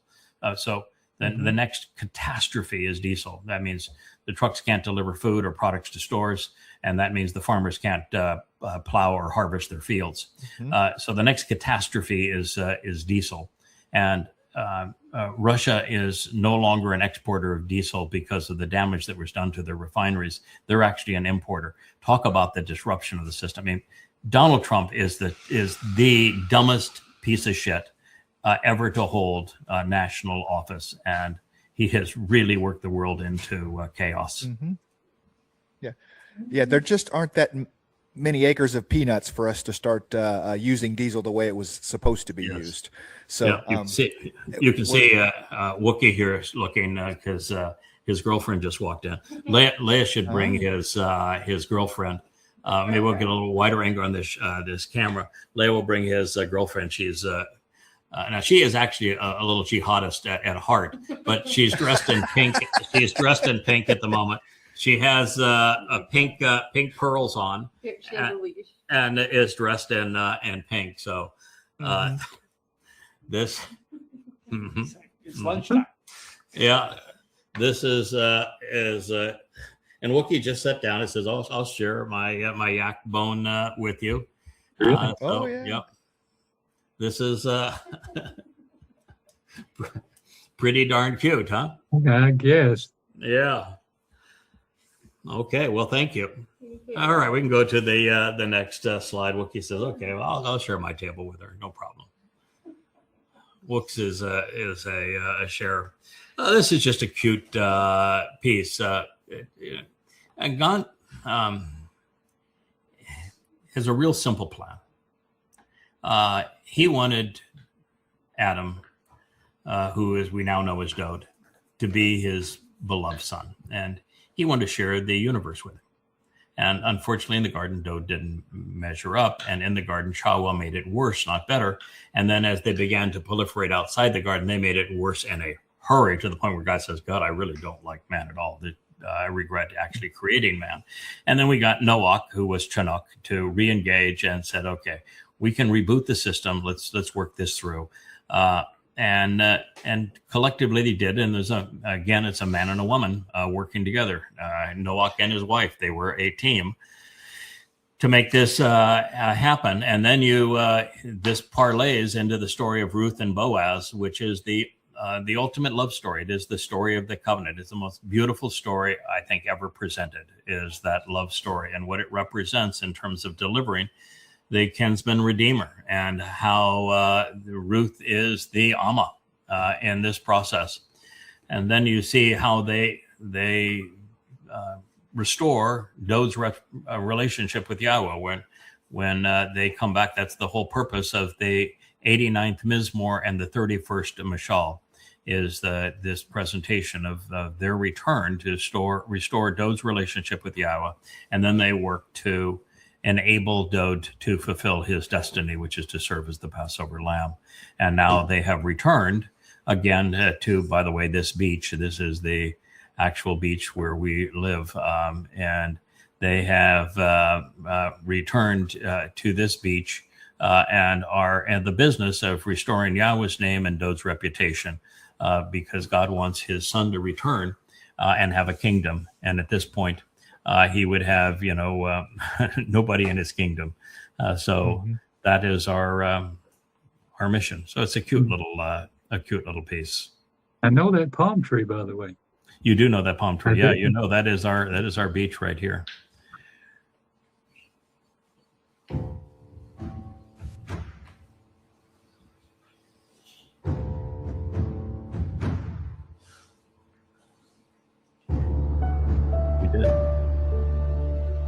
We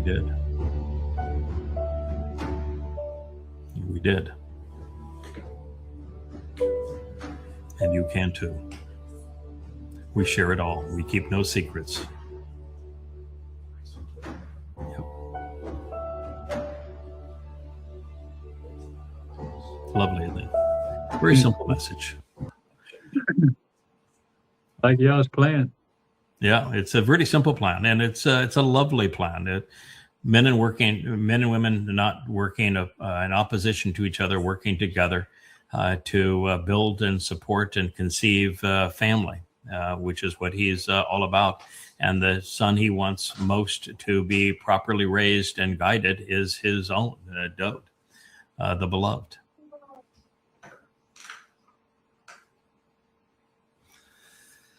Well, one of the things we constantly encourage people to do is to shed your ignorance. God said, my people are destroyed because they're ignorant. And you can shed your ignorance. This happens to be the 5-volume series, 4,200 pages all total, on exposing and condemning Allah, Muhammad, and Islam. It's irrefutable. You want to understand this menace, how Satan operates, how religion operates, This is a PhD course level, and the nature of the fraud that is false gods and false prophets and religion. And in this book, you will also come to know the rabbinical contribution to the Quran and why the rabbis should be held accountable for making Islam the religion it is today. But here's in these books, I take the Quran, I provide 6 translations of it, including my own. For every verse of every surah of the Quran, I set them all into the context of Muhammad's life, rearrange them chronologically, and use the Islamic hadith that are actually more credible than the Quran because they're better documented and attributed to explain Allah's book. And it's, as I say, it's irrefutable, but it shows that Muhammad was not a prophet, Allah is not a god, that Islam is a criminal enterprise, and that it's inexcusably misogynist. It does not belong in a modern world. It needs to be quarantined, and that the intent is to perpetrate apartheid and then genocide. If you're in favor of apartheid and genocide, then you'd love it. It's not an easy read, but it's something you need to do. Yeah, I don't think it's all that hard a read. I mean, it's interesting. It is interesting. It is. I'm talking about the subject matter is tough to stomach. I mean, you're digging through Satan's. You are digging through Satan's trash, but I think it's presented in such a way that you get a chuckle here and there, and there's places where it will enrage you to the point of how in the hell did the religious and political community and media community in the world get this so wrong? It's so obvious how evil Islam is, and yet you look at X or Facebook or the mainstream media or politicians or the religious, and they all have it wrong. And the truth is, if you don't want to know the truth, then you're going to be victimized, just as Yahowah has said. My people are destroyed for lack of knowledge, for their ignorance. And so if you want to remain among the ignorant because it's a long, tough read, then so be it. That's your choice. You will be destroyed. I made the effort to resolve that for you. This is a really pretty library. It's a different rendition on the library, but what we're about is Yahowah.com, the library where the books actually open themselves for you. They turn the page for you, and they talk to you. And the talking books are extraordinary. Let's just go ahead and play this one too. Beautiful.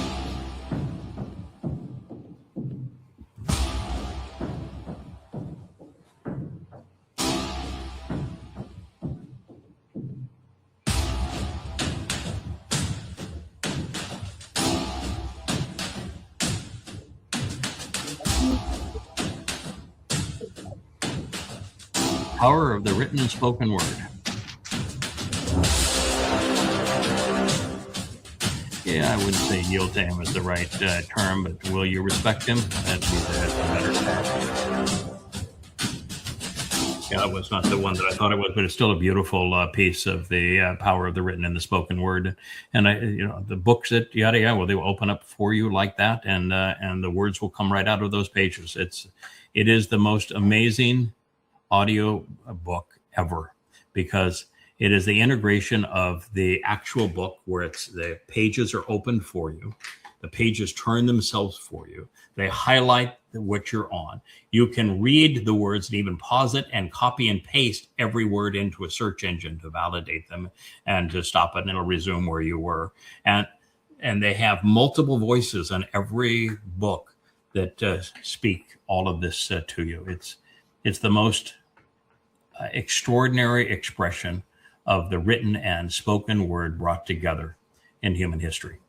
And it's done on the most important books ever written, because they will literally save your soul, and they will explain the world to you as it actually is.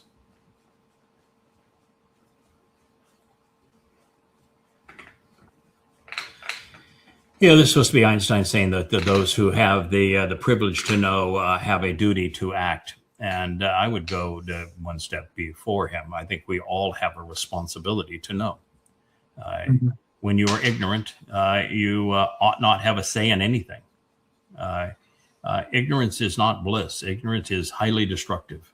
A society that is ignorant results in what we're witnessing across America now. It's ignorance that keeps that Ukraine proxy war going. It's ignorance that keeps the Iranian war going. It's ignorance that causes people to lash out and hate Jews. It's all based on ignorance.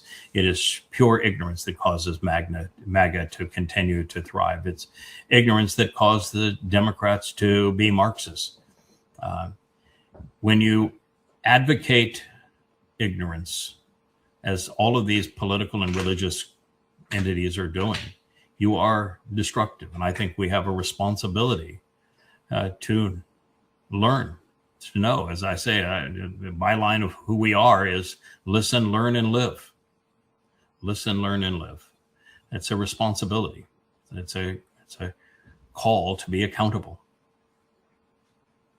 It is absolutely, now that you say that, absolutely astounding to me that we are in the middle of two wars, and there is absolutely no pushback against the United States removing itself from either conflict whatsoever, from the left or from none whatsoever. And it's actually worse than that, because we kidnapped the head of state of a country and we're confiscating the oil. We've got Rubio as the viceroy of Venezuela, literally confiscating their lifeblood and putting it in a Donald Trump bank account. At the same time, Donald Trump is demanding that the U.S. control Greenland. At the same time, he's blockading and threatening Cuba. At the same time, he is threatening, and that's what his speech is going to be on tonight. He's going to blame China for meddling in the U.S. Elections, when in fact it is the U.S. that is the principal meddler in elections in the world, and has been for the past 75 years. It's the biggest spout of hypocrisy in the world that he's going to tout tonight. And here you're taunting Russia into world war, and you're taunting China into war, and you've got 3 live wars going simultaneously. And it only happens because most people are just ignorant. You were to poll Americans, it'd be 80-85% that thinks that Putin is the aggressor in Ukraine versus the United States, or that thinks that the Iranians are the bad guys in this present war. I mean, I despise Islam, and so the Islamic State gives me the willies, and nobody knows Islam better than I do. So I know how awful an Islamic theocracy is. But by the same token, I know that the Iranians were the victims in this war, and that the United States and Israel are the perpetrators, and that as much as I love Israel, the government of Israel is complicit in doing something that was incredibly destructive to Israel. In fact, Iran checkmated Israel. Israel has no moves left. They're completely isolated and defeated, and their egos won't allow them to say it, which is why this next 7 years is going to be so reprehensible for Jews, because they can't get it out of their goddamn heads that their God has abandoned them because they were obnoxious, and they continue to be obnoxious and belligerent, and the whole world has come to hate them. And the world has come to hate them, some for their own cause. Yes, Christianity is a huge part of that problem, because the Christianity blames Jews for killing their God. And Jews are hated by Muslims because the rabbis mocked Muhammad after selling them, after he sold them, the rabbis sold them Talmud stories. And then when he claimed they were Allah, the rabbis mocked him, and so a psychopath turned on the rabbis and the Jews. So they created that enemy. They created the Christian enemy because they trained Paul to be the a-hole that he was, and creating the myth of Jesus, and they never responded to him when it was so easy to do so, and they didn't. So they're responsible for the monsters that are terrorizing them.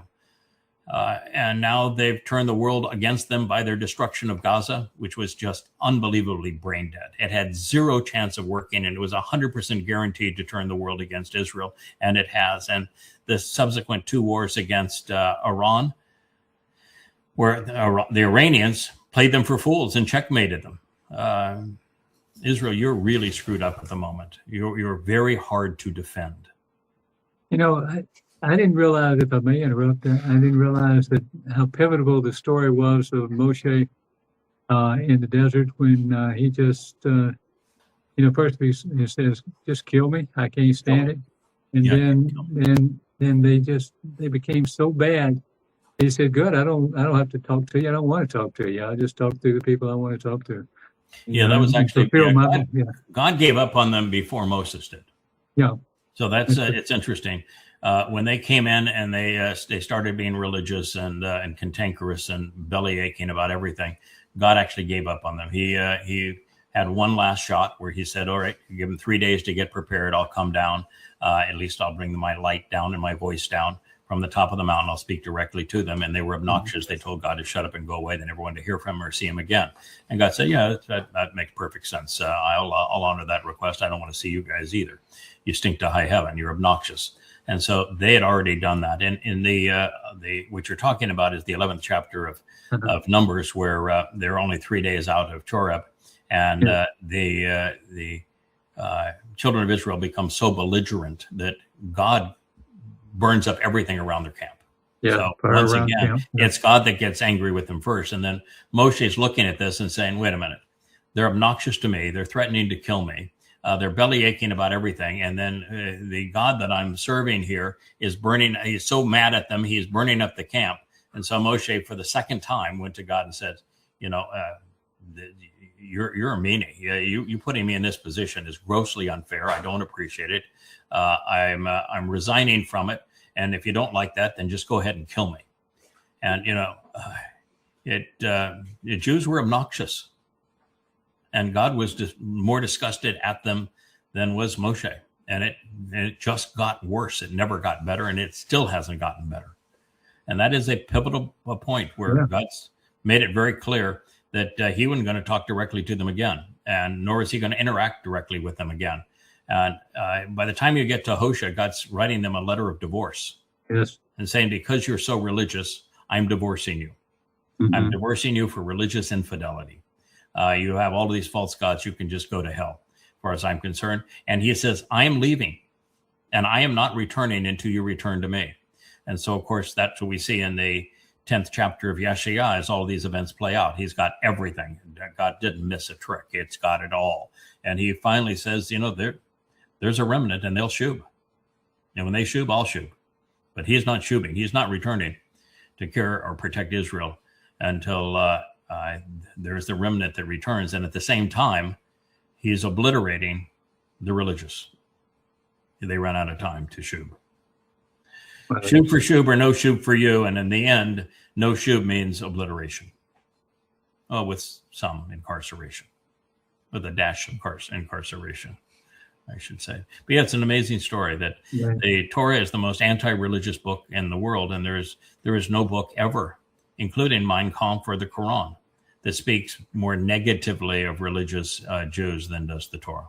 That's why when Jews, rabbis pretend to be Torah observant, I said, you're nothing but hypocrites. If you read the Torah, actually cared about what the Torah said, you'd know that Yahweh is God's name and that he hates religion and is most opposed to Jews being religious. And the consequence of a Jew being religious is to die. Now, don't pretend to be Talmud observant. You're not. You're lying. My people are destroyed for lack of knowledge. Yeah, this is the one thing. Realize that when all things there's too little understanding and people become too inconsiderate of you. The old line that is the better line is that no good deed ever goes unpunished. Mm-hmm. I deal with that with our the a-holes that are part of the female clique of the mother goddesses, where treated the perpetrator, the malcontent psychopath that runs it, defended her and gave her more than anyone ever in her life, and gave her tens of thousands of dollars to support her, all based upon her ongoing lies. And then it's what I get back in return is betrayal. and not just betrayal by her, but she dragged a whole lot of people into her lies. And it is ultimately reprehensible. And they're posted. They hashtag my name on social media and post these lies about me when I was the most generous person they had ever known and the most protective person they have ever known. It's the epitome of no good deed ever goes unpunished. And I'm here to tell you, I will have a very long memory in this regard. And the only thing they could have ever hoped was just to lie down and shut up, because then I would have been less focused on putting the world out of their harm's way for them. I would not have been nearly as fixated or focused on making certain that they are held accountable. But they continue to double down, and so I will not lose sight of what they have done.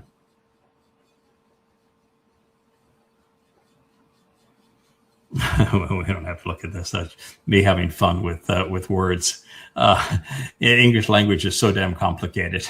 I just thought it was fun. Just from a pedantic point of view, because that makes my job as I'm a wordsmith, is just to share a few of these. So I posted a few of them just to get people giggles on how complex English grammar is.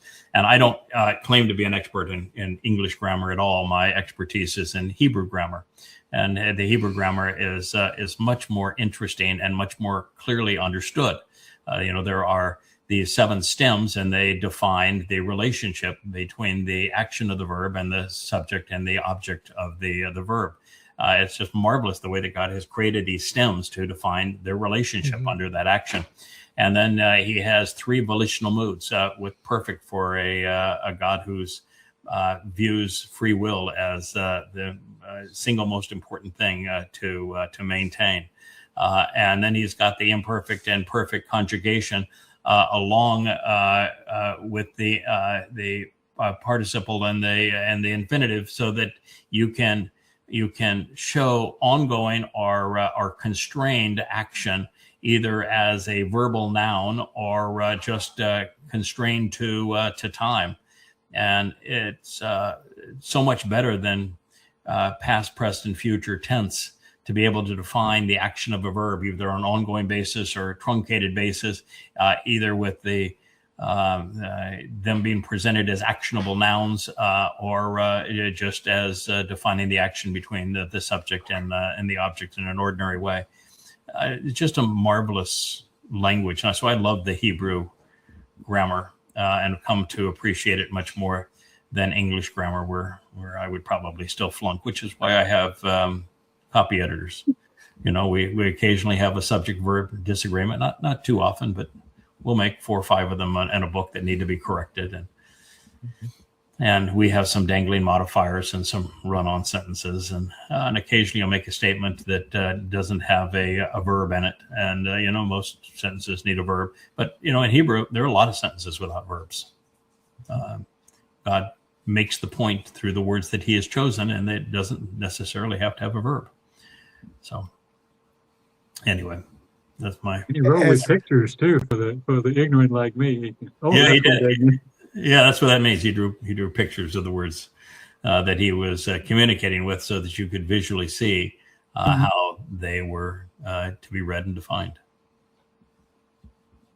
I think it's more of an issue of our cognitive abilities degrading over time, that English has come about being more specific, of having to say more words to define or describe the same picture or the same thing, where in Hebrew it's done contextually, very simplistically with one word, because it's understood. I mean those one words though conveyed a meaning that we need many English words to convey what the word meant. You're packing more meaning into a single word in Hebrew than you would have in the same word in English, so that it takes 5, 6, 7, sometimes 10 Hebrew words to fully define the Hebrew word. But the languages are just different. One of the tragedies of English is that the longer it's been around, you get to the point where there's more exceptions than rules. And when there's a language where there's more exceptions and rules, I'm really uncomfortable with it. So I write as I speak. And sometimes, that bothers the purist and the linguist. And it's the job of my fact checkers. And I have 5 really wonderful fact checkers. They are really, not fact checkers, but editors. 1 fact checker and 4 editors. And they are really good. I mean, their understanding of English is so far superior to mine, and their adherence to grammar rules. And 99% of the time, I will adjust what I have written so that I'm conveying what I had to say in a way that is grammatically correct in English when they point something out. But occasionally I'll just let it ride and say, it's trying to be either funny or make a point by not being grammatically correct. And sometimes that's important when you have books that are as emotionally and mentally packed as these are. So when you read something that isn't grammatically correct, it's usually because I overrode the editors, which is my prerogative. I'm responsible. Rich said that he got a new connection out to the outdoor studio, so that we're going to have a better streaming quality out there. Is this true? I guess that's so. We haven't been out there as often. It's my favorite by far, but we haven't been there quite as often. Mainly because we've had this bout with Sahara sand. And so you lose some of the contrast with the Sahara sand, and sometimes the wind blows there, and it's a little bit more challenging. My favorite by far. It's easier to do the show in here. We just have more tools to get it done, and you can see the luminary shows we're doing in here now. We brought one of our cameras over here, and we're still getting outdoor shots, so that we're not stuffed up inside of a dark room, because those ocean shots are the views that I have right out of this window here. Kirk, you've been here and seen that. Yes. So we're trying to bring a little of the inside here, and then we really do have the Ocean Studio dialed in now, where it's a much better studio. We're going to work a little more on the connectivity to it, and Rich is on that. He's got about 20 dangling modifiers right at the moment that he's trying to deal with. He's working 14 hours a day at least, and so it's a lot to deal with. I mean, he really has a full plate. Let's go one more, and then we'll call it a day, fellas. But it's great to see you again, Kirk. I'm so glad. Oh, it's a pleasure and honor. Thank you for having me. Good time. So there's a price to pay for speaking the truth. There's a bigger price for living the lie. I disagree. Yes, there is a price to pay for speaking the truth. Truth has always been unpopular, and it has never been as unpopular as it is right now. You want to know what it's like to speak for God, you should spend a day in my shoes. This is a really, really difficult. Well, look what Moshe did when he was exposed to it. Look what Dode had a breakdown. Abraham didn't do well under the pressure. Jacob did very poorly under the pressure. Yitzhak didn't do well under the pressure either. It's consistent almost all the way through. There's very few characters in God's story that don't break down under the pressure. Chinook happened to be one. Noach happened to be one. Boaz happened to be one. Ethan Hajraki got it done, happened to be one. And now this guy that God's got going at the end, who he says is his finisher, he happens to be one. But I want to tell you, there are times like this morning when I saw the latest, you just want to scream and say, God, this is grossly unfair. I'm pouring my heart out here. I'm working as hard as you can do. The job that you're asking me to do is a damn big ask. And I'm here doing it. And I'm happy to have it. And I love working with you and everything. But, sometimes you got to deal with these things. And so there is a price to pay. But the bigger price isn't for living the lie. Living the lie means your soul, your whole life is just a waste. There is no no price to pay for living the lie. You live the lie. At the end of your life, you will have made no contribution to the world, and you will leave it no better or no worse than you found it, and your soul will be dissolved to nothingness. So that's the whole point of having 3 destinations for human souls, with the vast majority of human souls being dissipated to nothing, is that if you live the lie, if you're, and so many people today, boy, you look at this last 2 generations, they look for whatever the most popular lie is that's being pontificated on X or Facebook and social media. You live the lie, your life will be worthless, and at the end of it, your soul will dissipate into nothingness. That is not a big price. There's no price, no value, no price. The price is to be someone who speaks for God and speaks the truth. You're going to come to the same conclusions many times that Moshe did. Now, I've not come anywhere close to that point of view, but there are times where you're saying, this may be an impossible job that you're asking me to do here. I never go to that point. I just say, boy, this is a really difficult job. And sometimes I'll say, God, that was a really big ask. Are you really sure? That was a big damn request that you're asking this time. And every time that he comes up with a new title or a new responsibility, or worse, praises you for doing something, like being there for Dode and being willing to incite the Romans to crucify my son, and then to be crucified alongside of him. That was the biggest damn ask in the history of asks. I would think. And this current situation isn't much less than that either. And it ends gruesomely. Well, it doesn't end gruesomely. That has a gruesome episode in it. It ends magnificently. But God's asking a lot. And sometimes you just got to say, I know that you got the 7 spirits, and there's a lot of support, and there's a lot of attaboys, and I appreciate it. But, sometimes I would. Where do you get all the strength from? What made you so tough? Oh, yeah. I've watched you for 20 years. Yeah, I'm tough.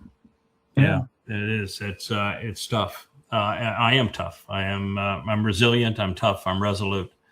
I have never given up, and I'm never going to give up. I think it's a character that was forged over millennia. I think is part of it. I think part of it is that between each episode, there's time in Shamaym, time to recharge, and many of the memories come back from all of these different experiences, and then there's this ongoing explanation and witness from Yahweh's prophets that explain what we've done and how important it was, what we have to do and how important it is, and how God's all in with us doing this. And you get to the point where you just cannot even fathom the idea of coming this close and then letting God down. Yeah, it's just too much for so many that are writing on this, that you want to see it through. It's another 7 years. We can do this. I can tell you that when I counted, I think it's 1,250 days on the Temple Mount, speaking to numbskulls. That's going to be tough duty. I want to tell you, speaking to numbskulls for 1,250 days and realizing that 99.999% of the numbskulls are going to be like this mother goddess cult that we're dealing with, just impervious to evidence and reason. It'd be like posting 30,000 posts on X and expecting to have a positive result.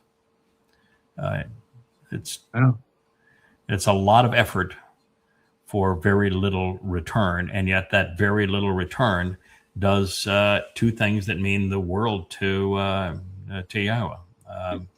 They provide his son with the kingdom that he wants, and they facilitate a positive response to the promise that God made, that he would ultimately restore his relationship with Israel. And so it doesn't have to be a lot of them, and that the remnant is enough of them. So we do what's required for God to be able to honor the promise he made. And we provide for his son the kingdom that God wants him to have.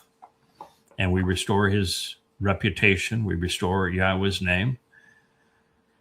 And that's extraordinary enough. That's enough. And we're not going to accomplish anything more than that. Some things we do. I mean, we leave the world without excuse in terms of the religions of Islam, Christianity, and Judaism, and God wanted that.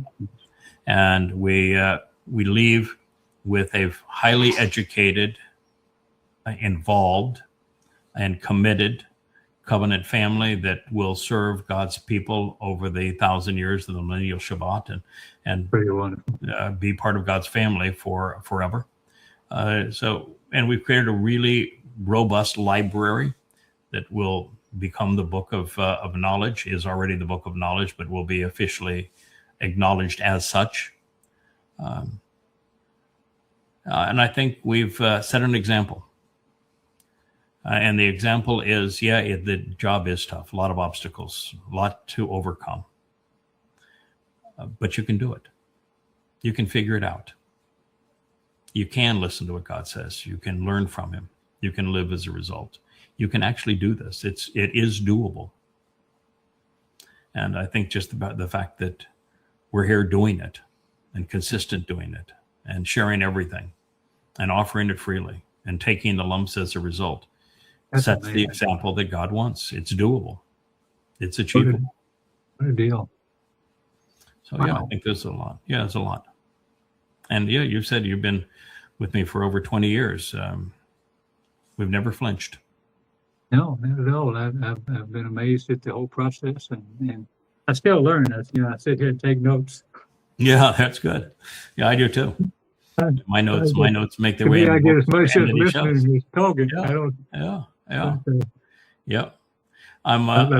When you get your strength back a little bit and you get your home situation worked out a little bit, and I know you've tested clean now for the big C. So this is a really encouraging thing, and that you're each day you're gaining your strength back, and we still got some work to do on getting Sylvia back totally to health. Yes. But once you're settled, I'd love to see you start a show. It could be on just teaching the Hebrew, Paleo, Torah alphabet. It could be on the grammar. It could be on the definitions of words based upon the alphabetic characters that were used to describe them. It could be going through your glossary, or if you don't like those things, pick another subject. But you're knowledgeable, you're credible, you're presentable, you're all the kinds of things that is somebody that engaged doing this would be really beneficial. And the nice thing too is that you're so well liked by everybody that you could pick almost anybody to be your co-host.